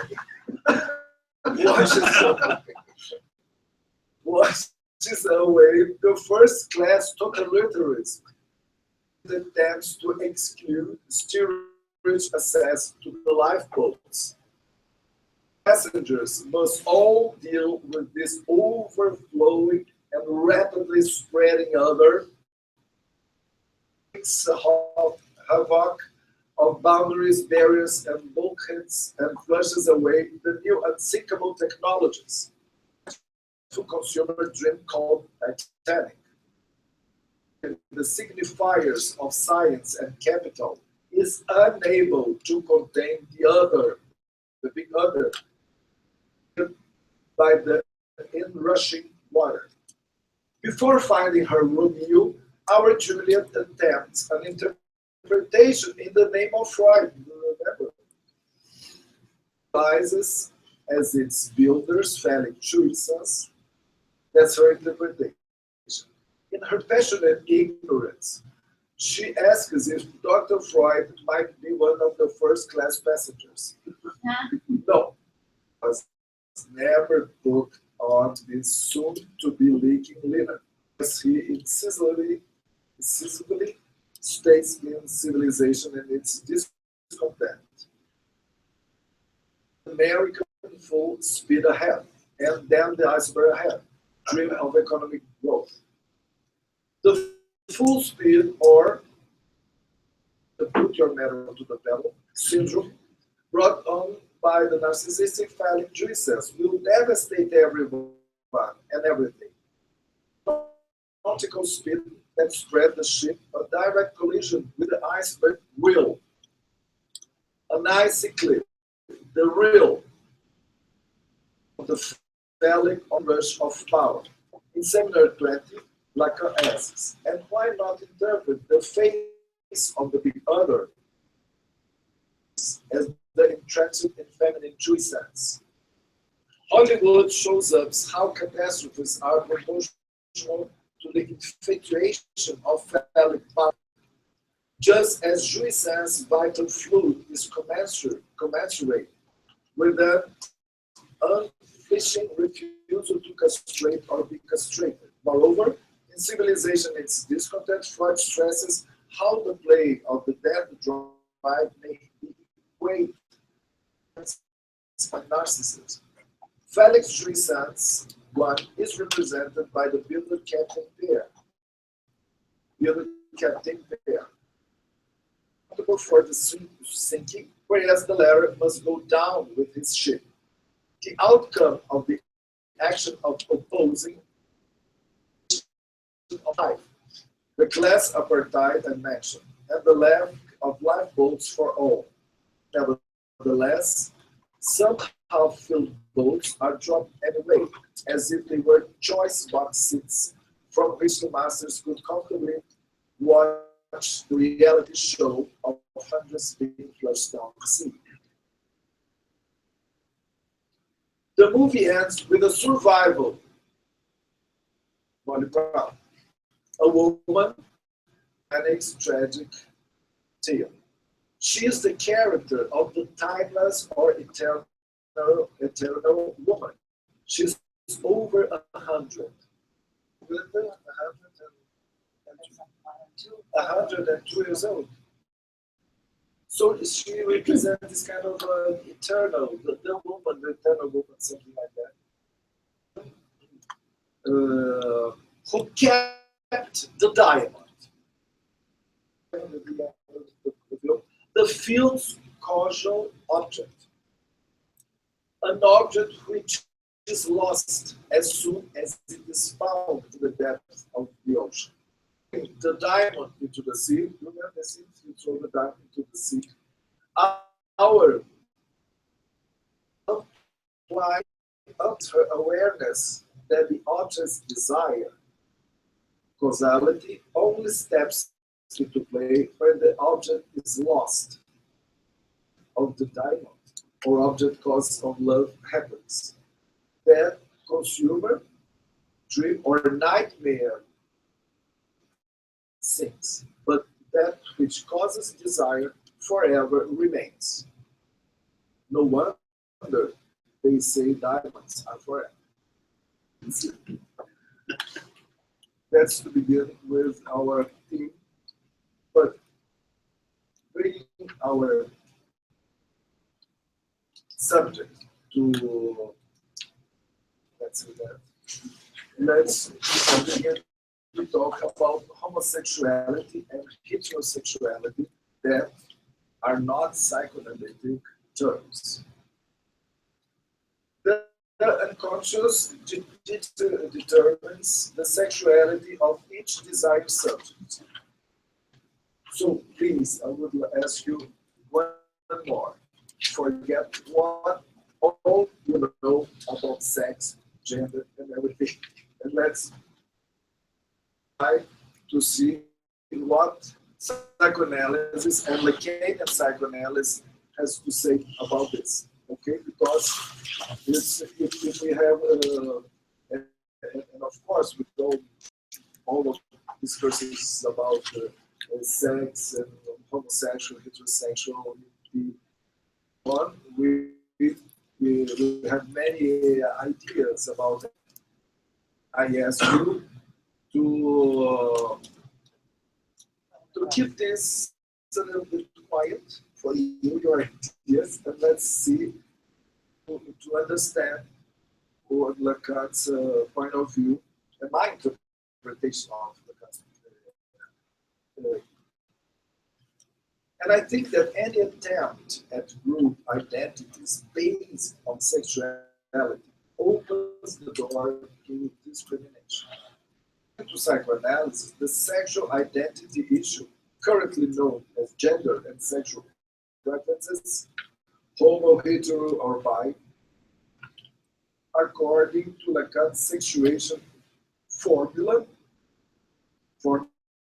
in terms of the economy of jouissance, of the logic of the all phallic and not all phallic. The so-called, but I prefer to keep this difference, the sexual division between. Okay, and we're going to see why. Which definitely transcend all anatomical sexual differences. And women in the genetic sense of hormones, anatomy, and birth certificates at both sides of sexuation. But the sex difference does not cease to exist. Analysis doesn't have the last word about the mystery of sex, which is marked by the impossible will of being totally apprehended through language. And I think that no theory, doctrine, philosophy, ideology, or what have you, have the last word about human sexuality, which is denaturalized because of language, as we have seen, and an impossible real jouissance where now and becomes powerless. However, psychoanalysis does have something to say about the differences among the sexes. Let's be fair with Freud. For him, homosexuality is quite a mystery, and both and heterosexuality deserve further research, since nothing in a human being natural and default setting for sexuality. In the three S's of sexuality, Freud says, from the point of view of psychoanalysis, sexual interest felt by a man for a woman is also a problem that needs elucidation, and it's not a self-evident fact. Face the bond and attraction of a chemical nature. Says Freud, had their day a homosexual preference election, which remains forever present since nothing is lost or erased in the conscience. From this Freudian standpoint of generalized homosexuality, it's unfair of being heteronormative, as do some gender studies scholars. If some psychoanalysts also take this position, they disagree with Freud's statement that bisexuality is a bedrock structure. Each person's homosexuality can have different destinations or vicissitudes. The practice of homosexuality, repression, or sublimation. Regarding sublimated homosexuality, the person relates to another of the same sex, hence this from becoming love. Sublimated homosexuality, says Freud, is also the cornerstone of social bonds. So love I speak of here is the love of the same, where sex doesn't come into play. Crowds, groups, families, institutions all share this kind of philia. Society grants an identity to people who engage in certain kinds of sexual acts, gay, straight, and bi, or poly. As we say now, poly love. In Brazil, we say poly love, and affair, love affairs at the same time. Well, and society creates ghettos through this identity strategy of four groups. Nothing in common in the sexuality of homosexuals. Individual has his her tailor-made unconscious fantasy, as we've been seeing.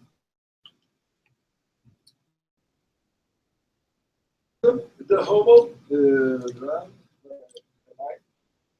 and heteros likewise. Let's say there is a common heterosexuality, and for homosexual, neither. That means, as Freud says, psychoanalytic research is most decidedly opposed to any attempt at separating homosexuals from the rest of mankind. Special character. And we can say this for all sexuality.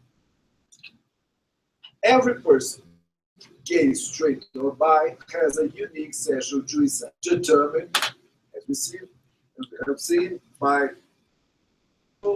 fantasy, by the signifiers in their stories, the object A, etc. Lacan supplied us with two terms I propose as guiding categories to us to think about sexuality in our 21st century.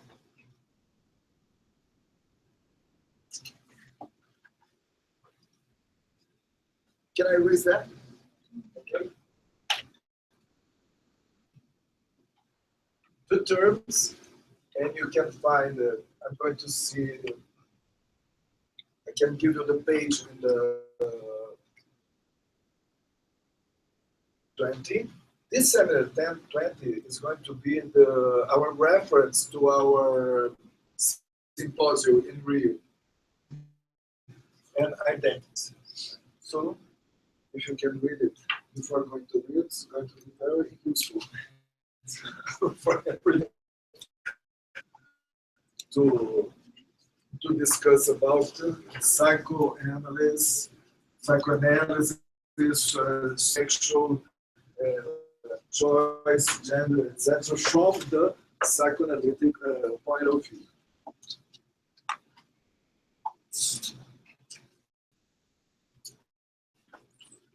And it is this is it's very well translated in the English version. It's not the same case in the Brazilian version, but it is here. Yes.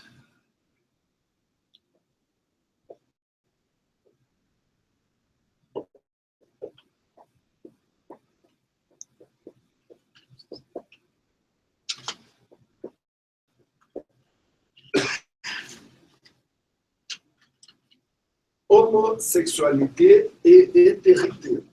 Let's translate. This is important to highlight that Lacan, that normally homosexuality in French is with only one M, okay? But Lacan likes it with two M's, and I'm going to explain why. And the other term is heterity.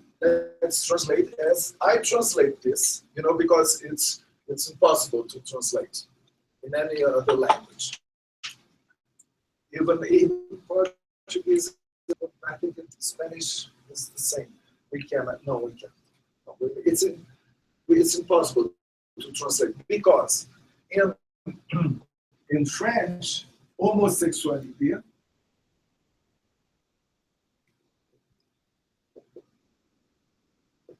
It's only with one M. But how do you say, the man or mankind is with two M's. So this homosexuality, two M's. So it's not the same as homosexuality. It's an interpretation of homosexuality. Okay? Propose to, as is untranslatable, I propose to translate it. I mean that in Portuguese, but maybe in English also. Homosexualis.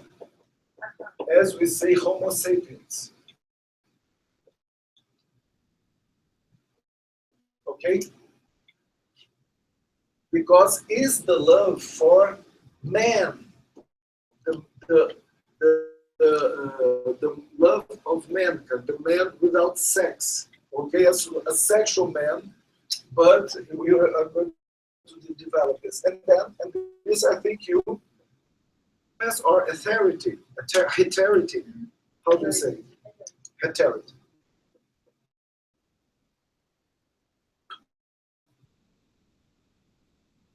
Yes? Some people call otherness.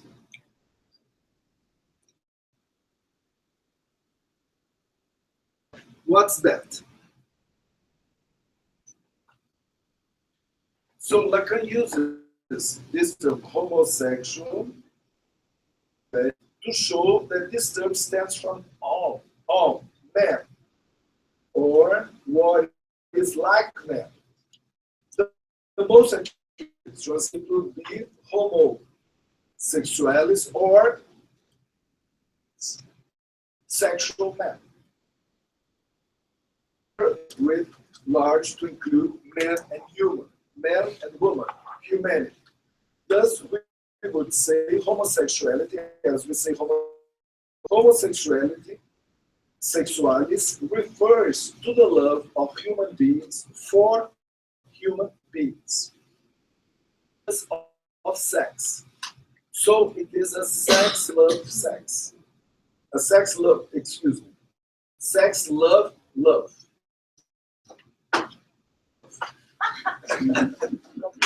My unconscious is a sexless love. The love of men and women for men and women. In according to Lacan, is homosexual in this sense. So this generalized homosexuality is generalized to mean the love in my likeness, that which is the same, or we can say the love, the sameness, love, sameness. Lacan calls this love a soul love. Love from soul to soul. Love devoid of sex, says Lacan. It's love that can be equated with Aristotle's philia. For him, the basis of conjugal relationships. So here is devoid of any metaphysical connotations. The religion department, but here this is not a religion connotation, it's a more philosophical connotation related to philia of the philia of Aristotle. This is not the soul of any Christian religion, but rather a kind of substance that upholds the body as an energy or activity linked to the body. It's a soul but linked that excludes sex but not the body. The mirroring and the narcissist love investment of one's own body and self appears in all love relations. So it's related to the narcissistic love, to a kind of imaginary love, which this is what Lacan means by homosexualis. In the seminar before that, in the seminar in 61, 62, he says, my body. And even when I love another, I transfer this love to the other's body. So, and Lacan refers to women in 720 who have this kind of soul love. The soul in their partners. They love their soul, the soul, their partners, and because of that, they are homosexuals, or outside of sex. Women only love this way. This is far from suggesting that this woman only is only are in this platonic. Well, this is homosexuality. What engages sex is heterity, like a point of view. Hetery that comes from heteros. Heteros is a term that means other in Greek. In this part of his teaching, in the 70s, employs this term other, heteros. That is a different other as language than the other of love, as you would see. Is another other. Other, a radical other, completely different. That I think a better translation for heteros in Greek, different. The different, which is always different. The other as the opposition of the other and the same and the other. Then we're going to see other oppositions. To engage in sex, love of the different heteros is necessary, as I'm going to argue. Of the biologic sex of the partner. Heterity commands sex, or rather the sexual act that it stands in place and also underlines the non-existent relationship. This absence of sexual relationship of both complementary and impossibility of total fulfillment and satisfaction between two human speaking beings. The difference is in psychoanalysis constructed. So as we must keep in mind that for psychoanalysis, there's nothing natural for your sexual orientation to place yourself as a man or a woman. So there's not everything is, let's say, that is constructed. From, we can see from Lacan's sexuation formulas and logic argument. His formula sexuation with logic arguments. Of course, we have not much time. I'm going to highlight some points I think important to the comprehension of that. Okay? You must keep in mind that for Lacan, this seminar is interested to talk about what's happened. So, sexual life. He says that. Let's go to bed. Let's go to bed now. We're going to see what happens in bed. And it talks about love. He begins to say, when your partner, it's not a sign of love. The first thing, and then he goes on, etc. And he says all the time, there's no relation, there's no sexual relationship. So, relationship between two speaking beings, let's say like that. He says there's no relationship between a man and a woman, but we must spread this his teaching allows us to say in the most generalized way.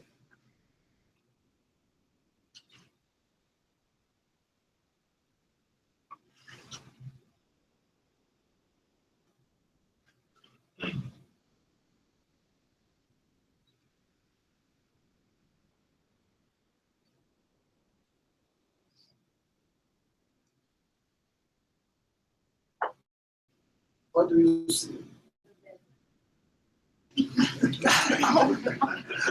Exactly. You see immediately the bed. Well, you can see. We have, first of all, you have two ways to read this formula. Important to say that in seminar 20, we see the bed. We see the sexual difference. Understandable? Understandable. Understandable. Yeah. This text of like seminar 20.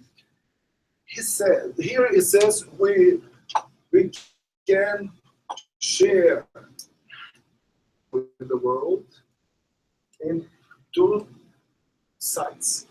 Okay? And in this 2D, he says this is one, no, in seminar 20, this is one side, this is the other side. He says this is the half of the subject. La moitié d'un sujet. Et l'autre moitié du sujet. You know what I mean? This is one subject with two halves.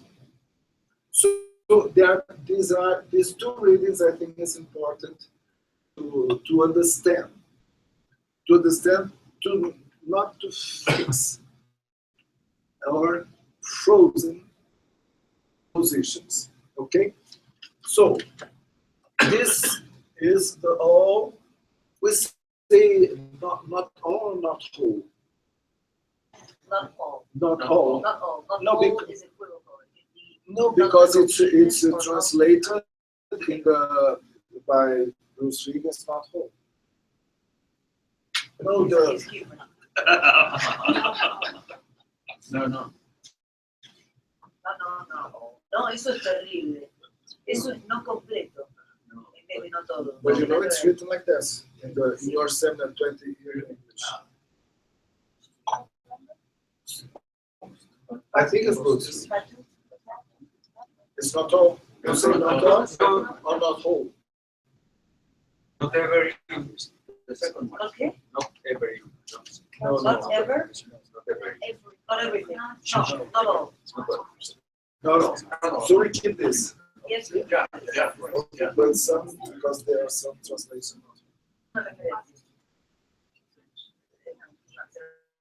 are other translations. So you must correct in your seminar 20. Yes, please try. When you do read seminar 11, When it's you, not the 11 no whole. 20, seminar 20.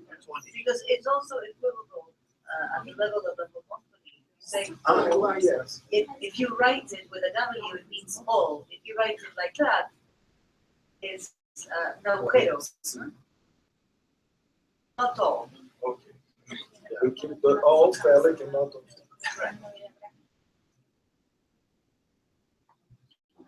Present.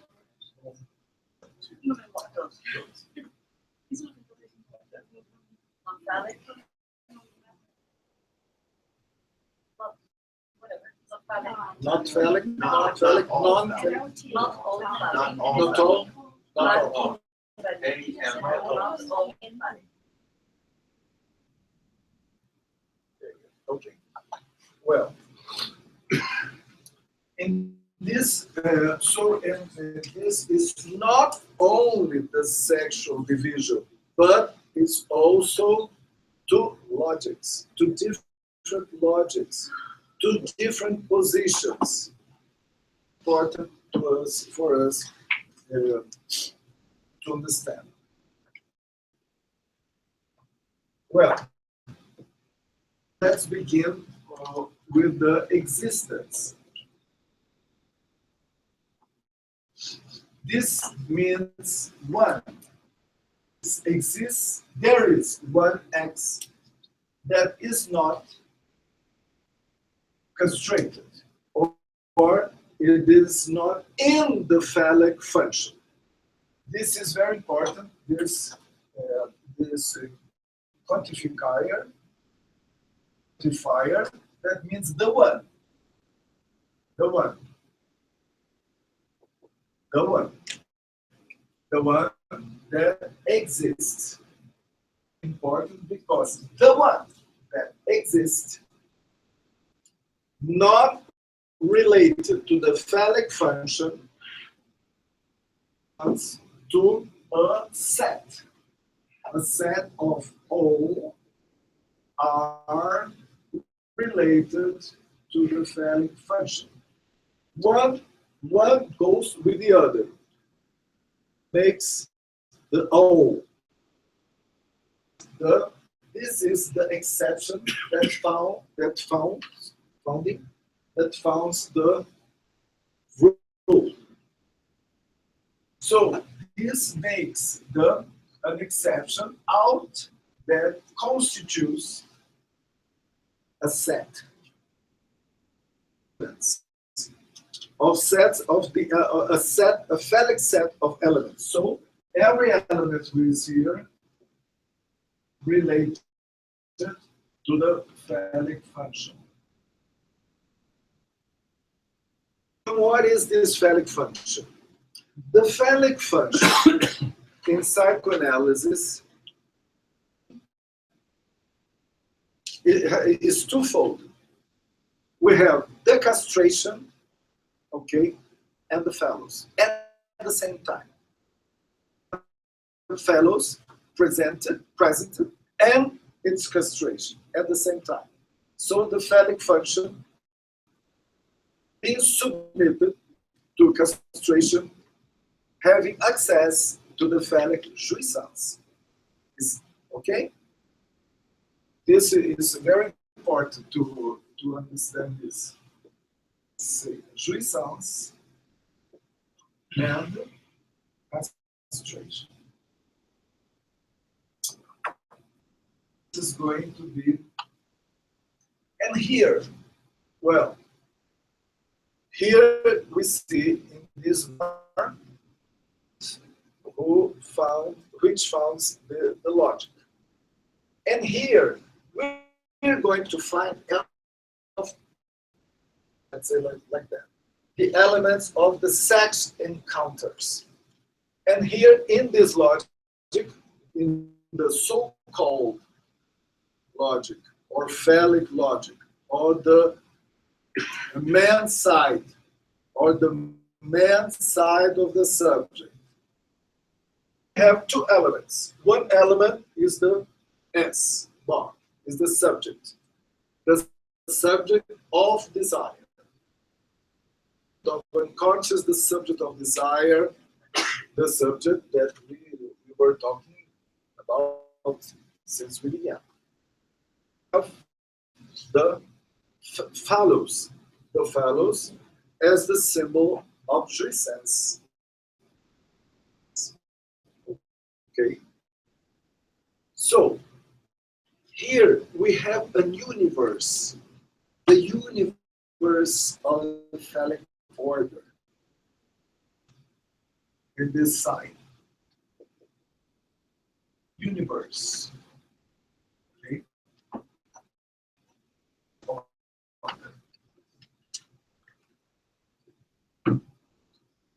And the other side.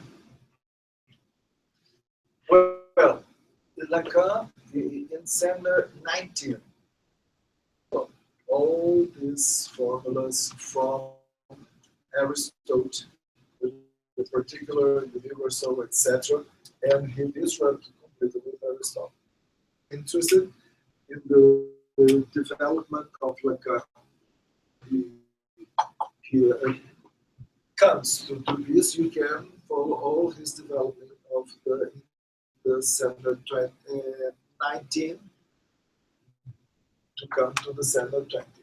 Well, in this other side, named in the so-called feminine side, or don't have an exception.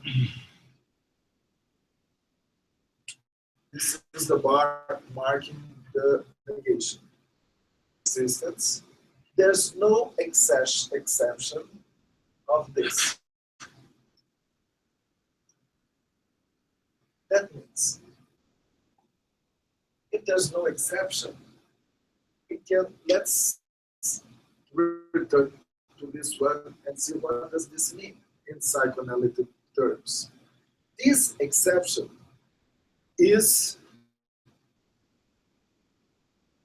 in the myth of Totem and Taboo. This father, the primitive father, exception for all his sons and daughters. The father of jouissance. He was an exception to the law he imposes. He is an exception for the law he imposes to everybody. He is uncastrated. In this myth, he has his total jouissance. So he's uncastrated. So this myth gives consistent of the phallic order. All the humanity is submitted of this father of jouissance, you know. First part of the myth. The second part of the myth is the part when all the sons they gather themselves and the father, they eat the father. Yes, the cannibalistic incorporation of the father, meaning identification with the father. In Lacanian terms, we can say that this murder of the father and the consequent erection of as a representation of the law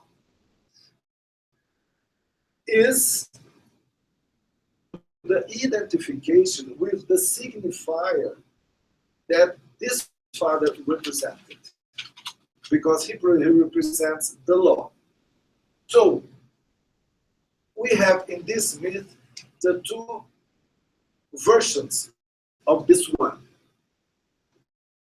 Also, exception of the castration, the father, primitive father, but also the name of the father.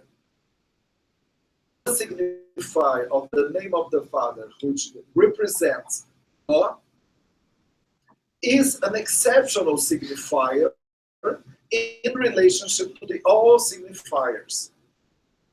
We can read this part of the formula as jouissance father, the one who is in this place is uncastrated, but at the same time is the as the signifier, you know. So if you read, when you read in 720, you are going to see sometimes Lacan refers, he says, "Sense is the name of the father." But how? How can the symbolic father, that is a signifier representing the law, is the same thing of the other? Only if we think about that function of exception. So this is also the name of the father order, okay? And this is very important. The name of the father order.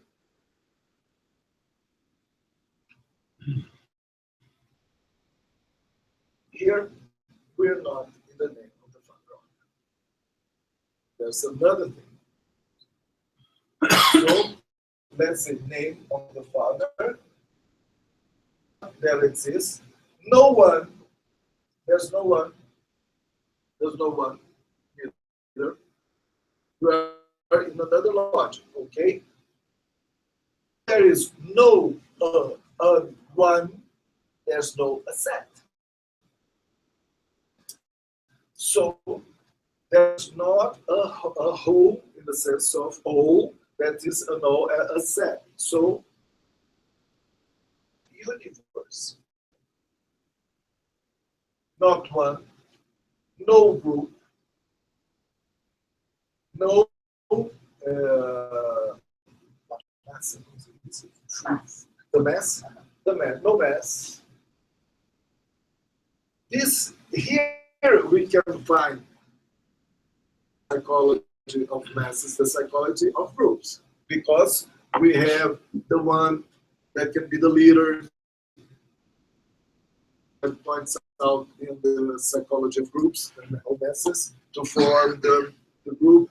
So here we have all institutions are here. Everything which is instituted, established, all establishment is obeys to this logic. Establishment.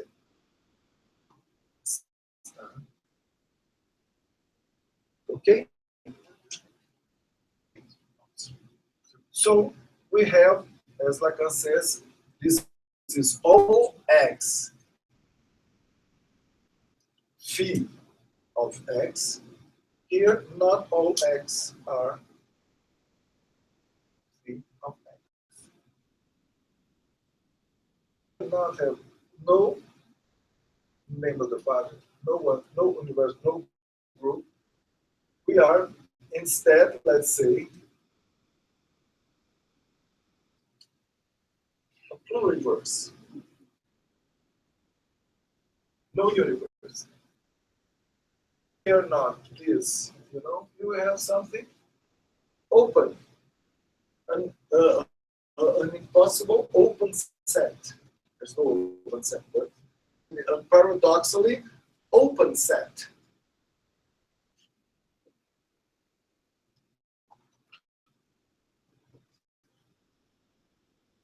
That doesn't form an institute or a universe. So we have two masculine elements, is the desire subject and the phallic jouissance, the phallic jouissance. Here we have three elements in the side or in the not all side. A. We have here a place which is designed, which is the place that where the other doesn't exist.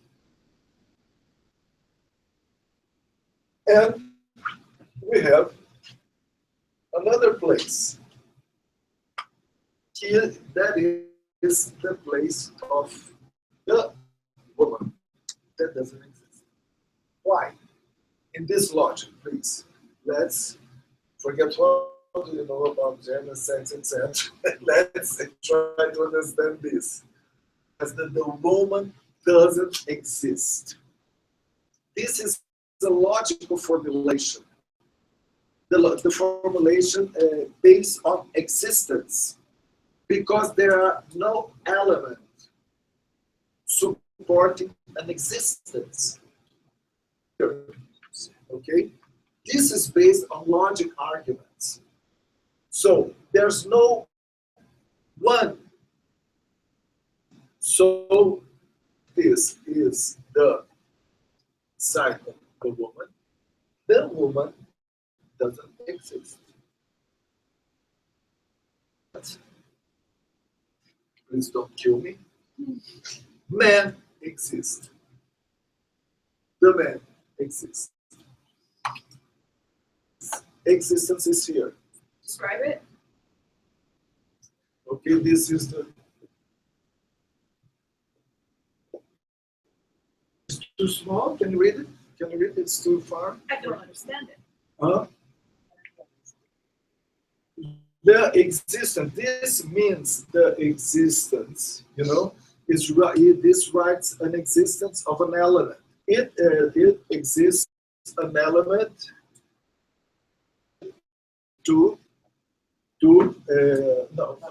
not related to the function of the phallus.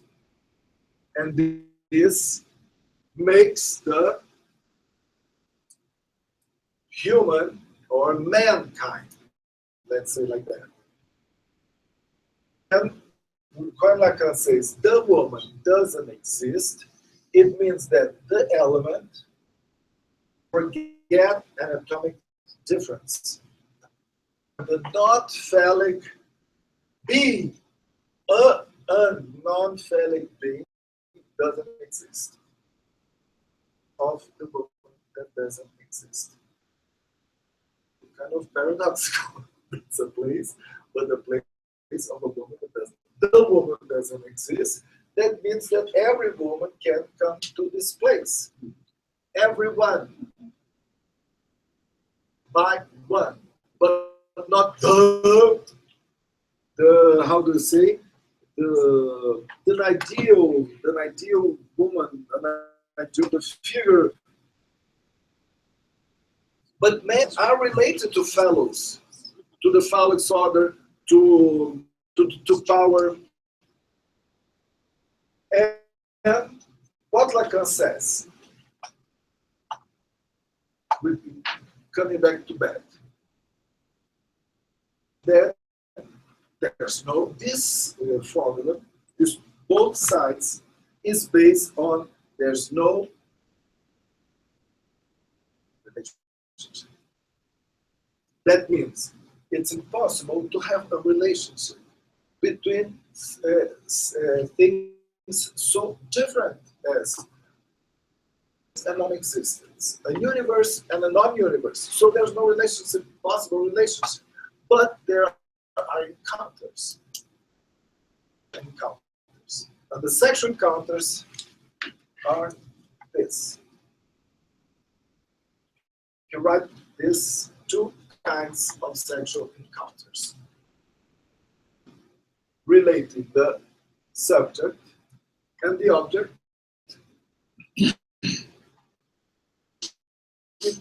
We reproduce here a fantasy.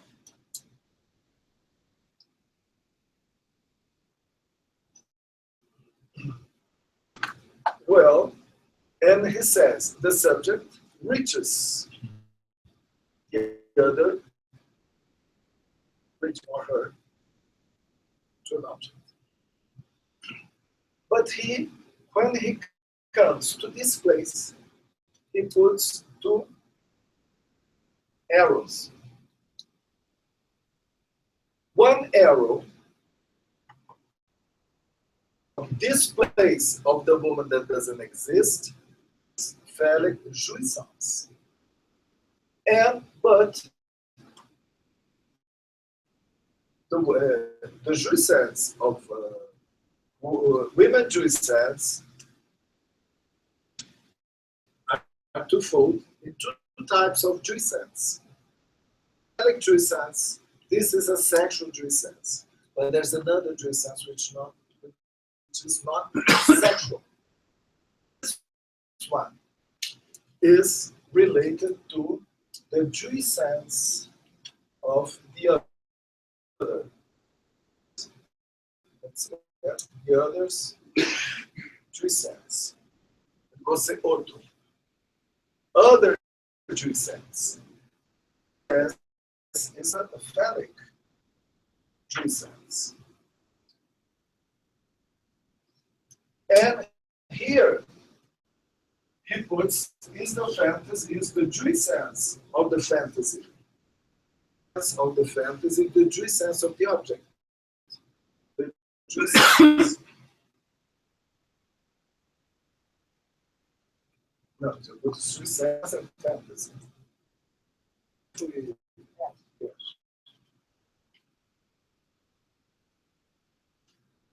So, what is important to say is that Lacan doesn't share this formula, putting all y here and all x y, all x y here, or it's not like that, because he says that man can be at both both sides. I say man, it's different to when we say man, or literally it's different to see what we are saying. But man, in an anatomical, hormonal, genetic, etc., meaning, can be at both sides, and women also. So it's a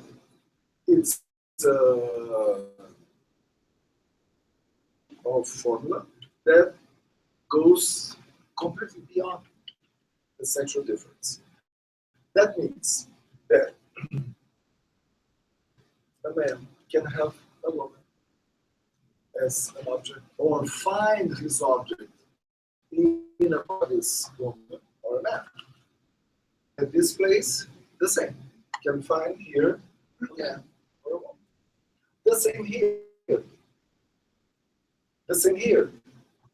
A woman or a man can be at the place and find the phallic jouissance in his partner or her partner. Of course, when you're going to read, Lacan begins to talk about man, genetically speaking, one way, talking about the penis and the reference of the penis, or as the representation of the fellows.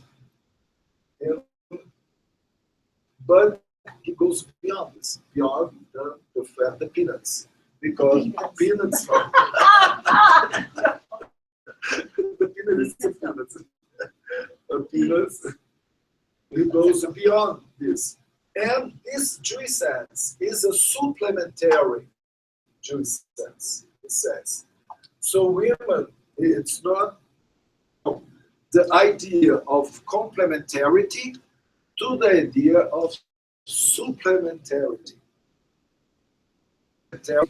Jouissance in this side of the woman. And this is the jouissance. Uses the example of mystics, of Saint Teresa d'Avila, John de la Cruz, because this ecstasy, an ecstasy as a kind of jouissance that is actually sexual, and that is not exactly, this is not sexual, but is a jouissance that is different from the sexual jouissance. So, sex, where is sex here? The encounter between an element of this side and an element of this side. And more like that. So, conclusions. Let's see. So, we can say that this Lacan's sexualist formula shows this unconscious polarity that is present in every human being, regardless the genetic, hormonal, anatomical, or social categories. Furthermore, says Lacan, that means that you can circulate positions. And if you think about the analyst position, the analyst can't be the all phallic position. Of course not. Because if you say he is in the semblance of the object A, everybody must go out of this closed phallic universe. So for the Mossa Lacan, each end of the polarity entails a half of the self who may go back and forth, up and down, constantly driven by these two different forms of logic. So heterosexual means the possibility of the encounter between one, let's say like that, or the different and the one, or the one and the other. This is the sexual encounters that makes not a bond, as we've been seeing. Not a real bond, it's like that. But I think important to say, and that's why in psychoanalysis, we say commands sexuality. But when we get these two terms, homosexuality and heterity, not one to another, as homosexuality and heterosexuality. They're come together. You know, when you have a partnership, you can have this partnership, a homosexualis partnership, and also an heterity. You have sex.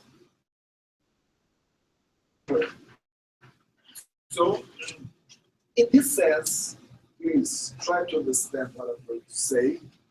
Homosexuality doesn't exist. Because even if we have two women, genetically speaking, or two men, anatomic, homogenetically speaking, the heterity element, the heterity must be present to have sex. I think we must develop this. That's why in psychoanalysis is sexual difference, because sexual difference and anatomic difference is all of this that is much complicated, complex, and it's important to have clinical researches about that in psychoanalysis, about the many kinds of Jewish sense. Many studies are going on about what is this other Jewish sense, only the mystic sense, but many kinds of Jewish sense. The human being that enlighten to us to think about and to develop.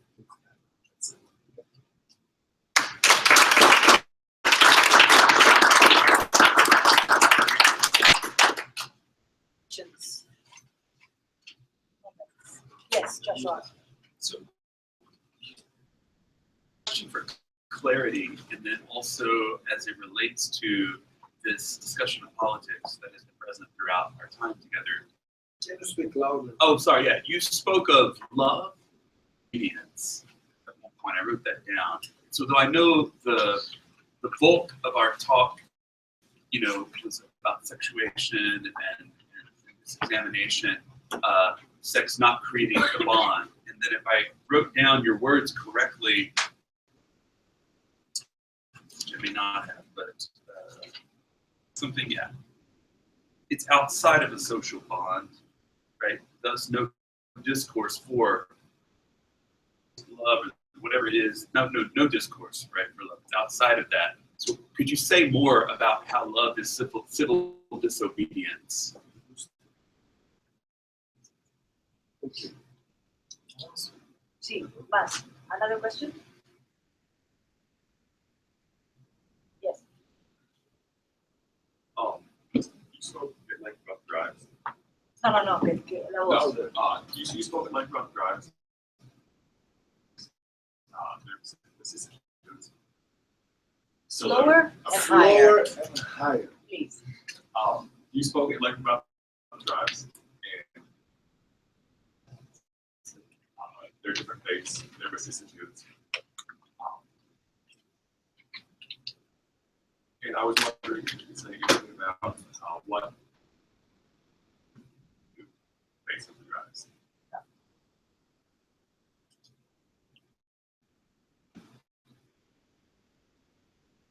When we say that if that woman doesn't exist,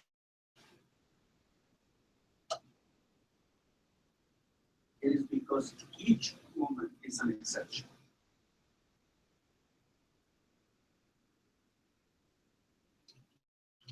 It's one by one, not part of the universe.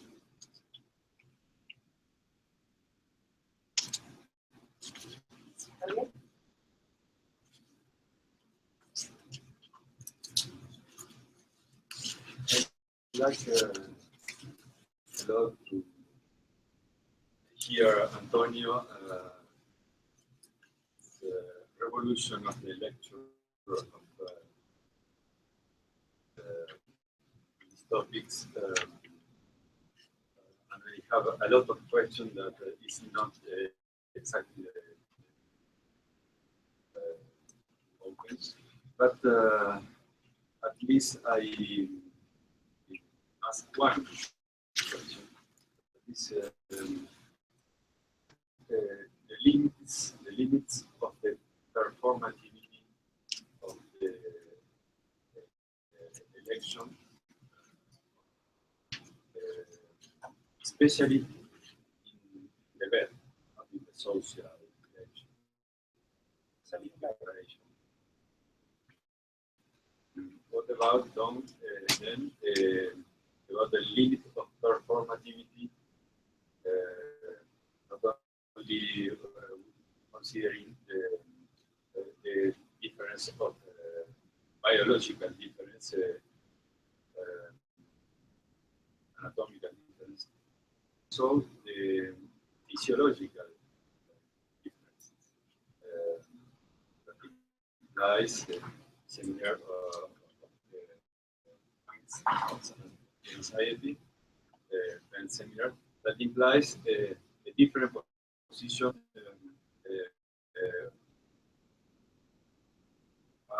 rapport in relation to the orgasm. Instantaneous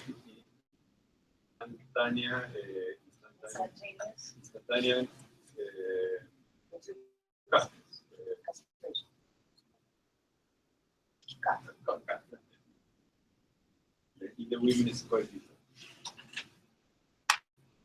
Doesn't exist.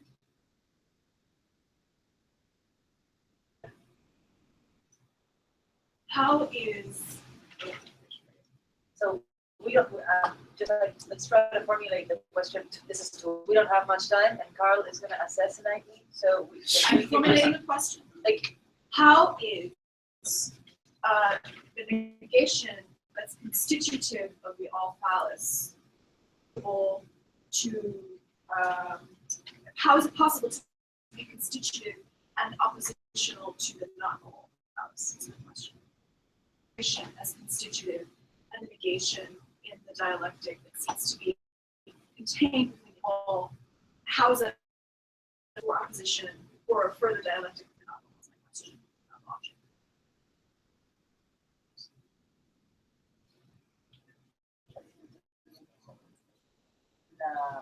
¿Cómo puede ser que la existencia, ¿no? la existencia toda fálica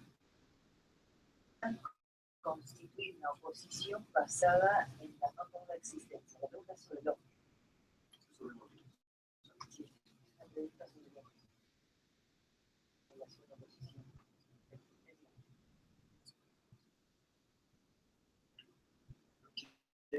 All right. Take these questions and move on. Well, you know, the question about that. This is the that I propose. Well, love as disobedience, because I said, well, I use this expression because respect social bonds. That's right. Even if we say that student can have better, the love doesn't care. You know? So love is completely out. It's not designed for both. say. No, is in that sense that we, well, I'm talking about the particular in Lacan's theory that established the discourses of social justice in our society. So, and love can be among of these discourses, but it doesn't correspond to any discourse. That doesn't mean that between two people, partnership, they are circulated in all discourses, you know. When orders the husband, you must do that to our child, it said, I'm not going to do anymore, your turn to do that. You know, it's in the massive discourse, one teaches other, is in the university discourse, you know. This discourse will be circulating all the time. But there's no discourse about love that established that you can establish. Next one. Okay. Well, that's a very clinical question. What analysis can do with the drive of the time? You know? Because let's say in the words, analysis. What is analysis about? Analysis is about deciphering the conscious. But we can say also for a kind of ciphering jouissance. You know? All of these jouissance, meaning anguish, or this that pushes you to do this or that, that you can bear, etc. And the analysis can bring you, you know, to elaborate. What means elaborate? That means real jouissance to be not signify the meaning, but bring it to the signifier. I think so. I think both. Yeah, I can have another speech to answer your question, you know, the clinical cases and so on. But first, in analysis, you go back, you discover these signifiers of the demand of the other, your relation of the persons toward the big other for you, you know. So where some signifiers, and also there is the symbolization of the real.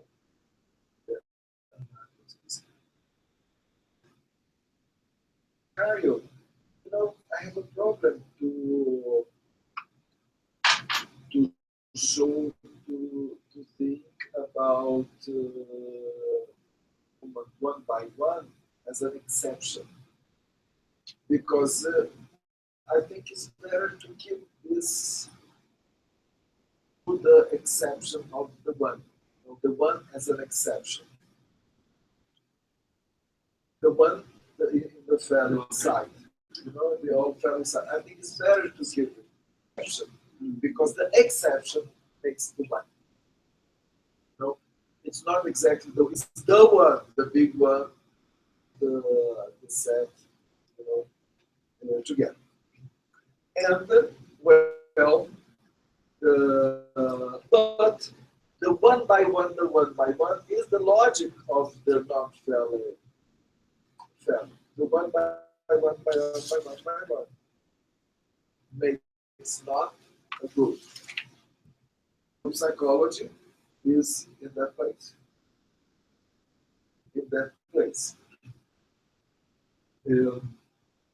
This is the question you it's a very difficult one to answer. I think this troubles me also. But you know, I have now. I think we must develop this question. It's very important. But I have the tendency to think that exactly in this proposition, an opposition, all valid and not valid. I think we must think without the binarism. Binarism, you know, it's not exactly a binarism because they are not opposed. Both logics, we have both elements. You know, I think it's for me it's very to think in another kind of presences that are not the same, but they are not symmetrical, they are not asymmetrical, they are completely different. And the different, you know, they are not, yes, they are not relatable. These formulas, they are the formulas about the non-existence of sexual relationship.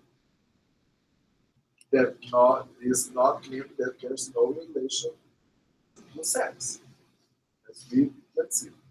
And my argument is that we must have two elements of different kinds. Yes, Gabriela, I think this is a classic question. The influence of the physiology, of the anatomy, for the two, let's say, for one of two sides. You know? Of course, in that, the penetration. I think we talked about the penetration. You know, the sexual act has penetration. The phallus for a man in penetration and so on, or sucking on in all sex and so on, can be different for the organs of women. And women do not stop and go to multiple orgasms and so on.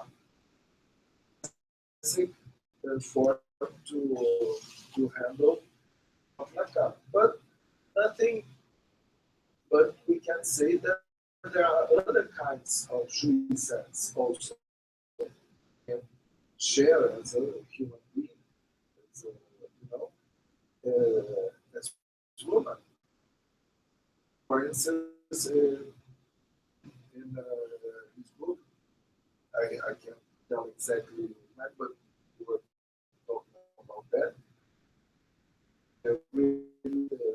Some kind of jouissance between homosexuals, two men, that can go to this kind of excessive jouissance that is not limited to the phallus. No intercourses and so on, they can come to other kind of jouissance there is not, or other types of sexual acts that can come also to sex. But I think the not all jouissance, the supplementary jouissance that their colleagues are working on, be expressed not only that.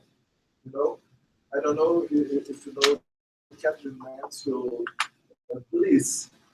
The sensation of all of a sudden you are invaded for something of a happiness or something, you know, that in clinical cases we can put in this kind of excesses of jouissance.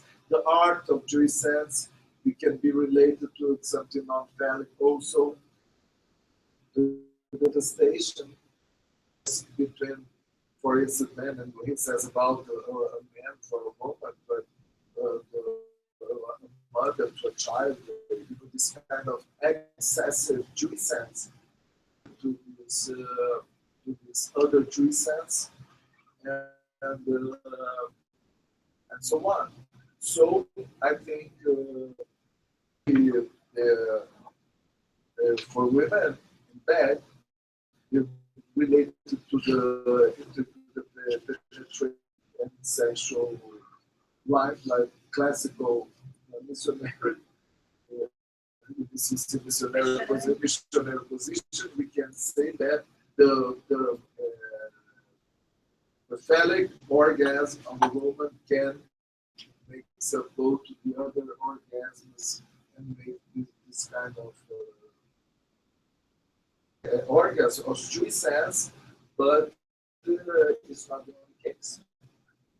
And this, I think this formula helps us to think other forms or types of sexuality.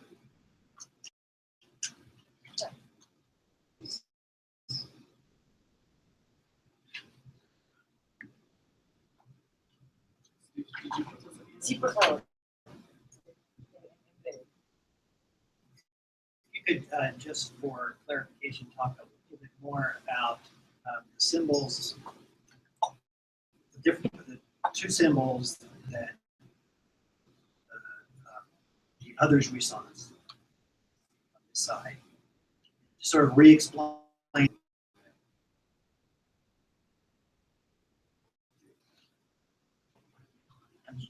With this, Yes, that one in particular. it's very difficult to think like that. Very, very difficult. The signifier of the leg of the other. You know, so it means, first of all, that is something that we find in Lacan, that means that the other, who is this other?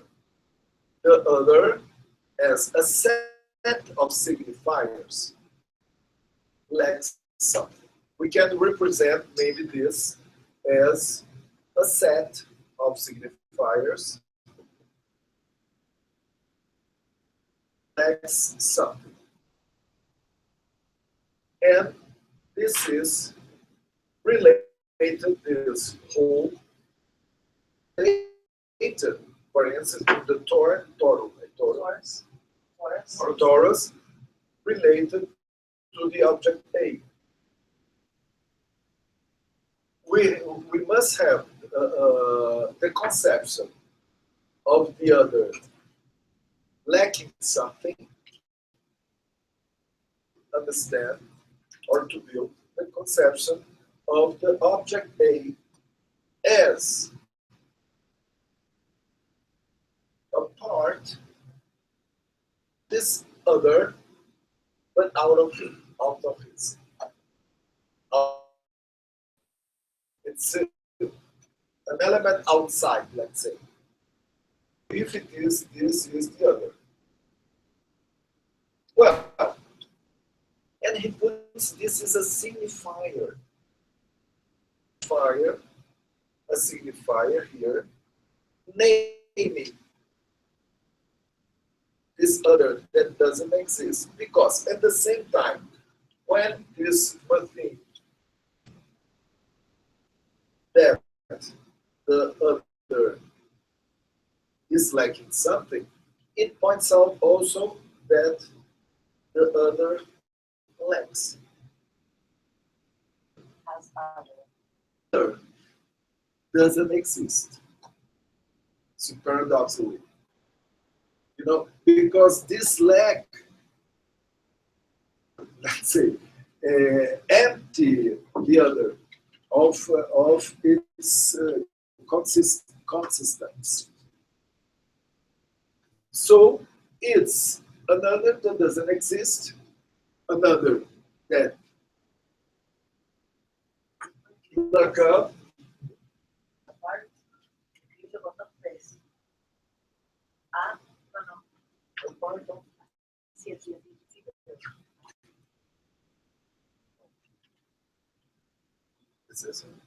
Esto quiere decir, eso como decir una parte y afuera. Yes, apart from, a part of and apart from. Okay, exactly. And so this signifier is a signifier that points out that the other doesn't exist. If I have no signifier to say that, I wouldn't be able to say that. That names, you know, some sort of thing, this one. And another identifier that comes to like a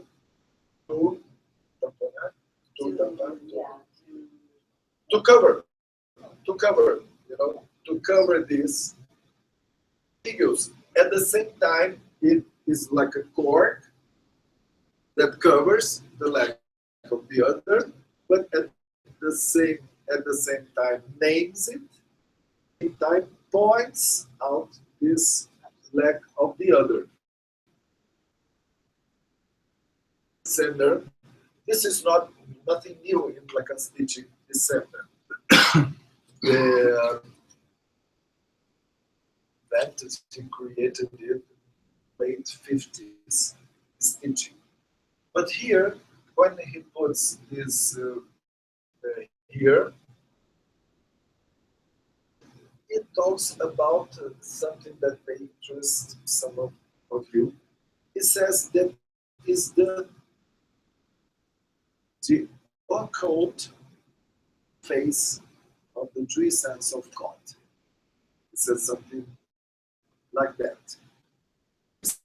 Sense, an obscure jouissance, as we find in the writings of the mystics, and as San Juan de la Cruz. And we are, I think, from this on, from this the 70s on, Lacan and psychoanalysis, exploring and researching these forms of other jouissance. You know? Not only related to, as it's not related directly to sex, if we think about that, we are that sexual life. The woman is here, he finds that with the fellows of, there's a man and here there's a woman. The phallic represented by the penis of the partner, and she might goes as a tool to obtain another kind of jouissance. This one. That's why in this place the jouissance is twofold.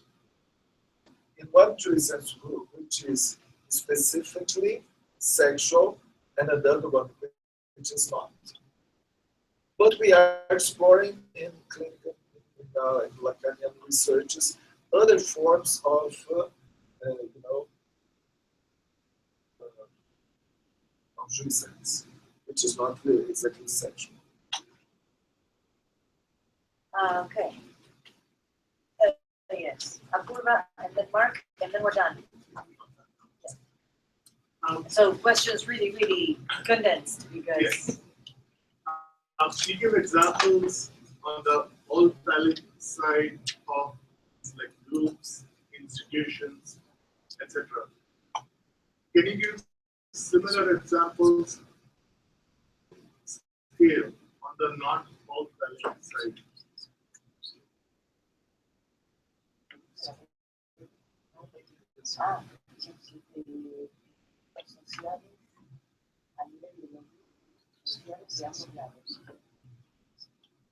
Mark. I was just pointing it forward, making sure you saw the question. Yeah, well, this is, there's not, it's impossible to have fusion based on the non-phallic organ. It's impossible, you know.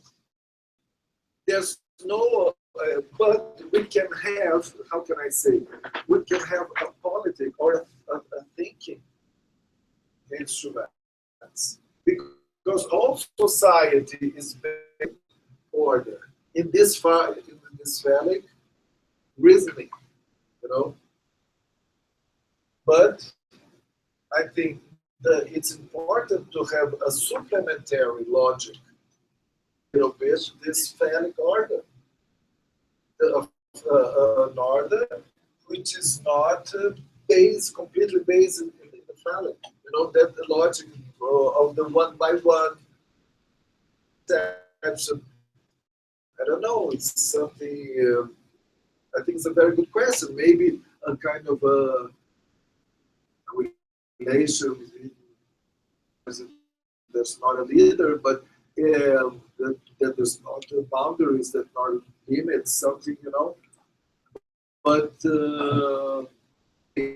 it has the tendencies to be established. This tendency, a standard, and we enter in this kind of a valid order. So I think this other logic is important to a little bit this other one. Okay. Thank you, guys. All right, thank you.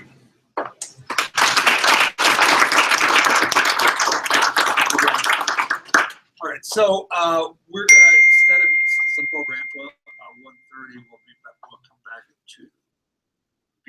Because we have to be out of here absolutely cleaned up by 5. So make sure we do start at 2.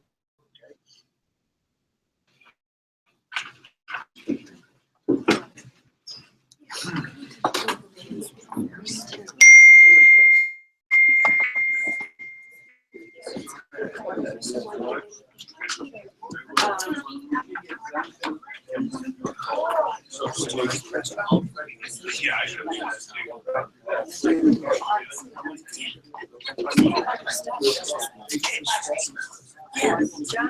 Thank you. I'll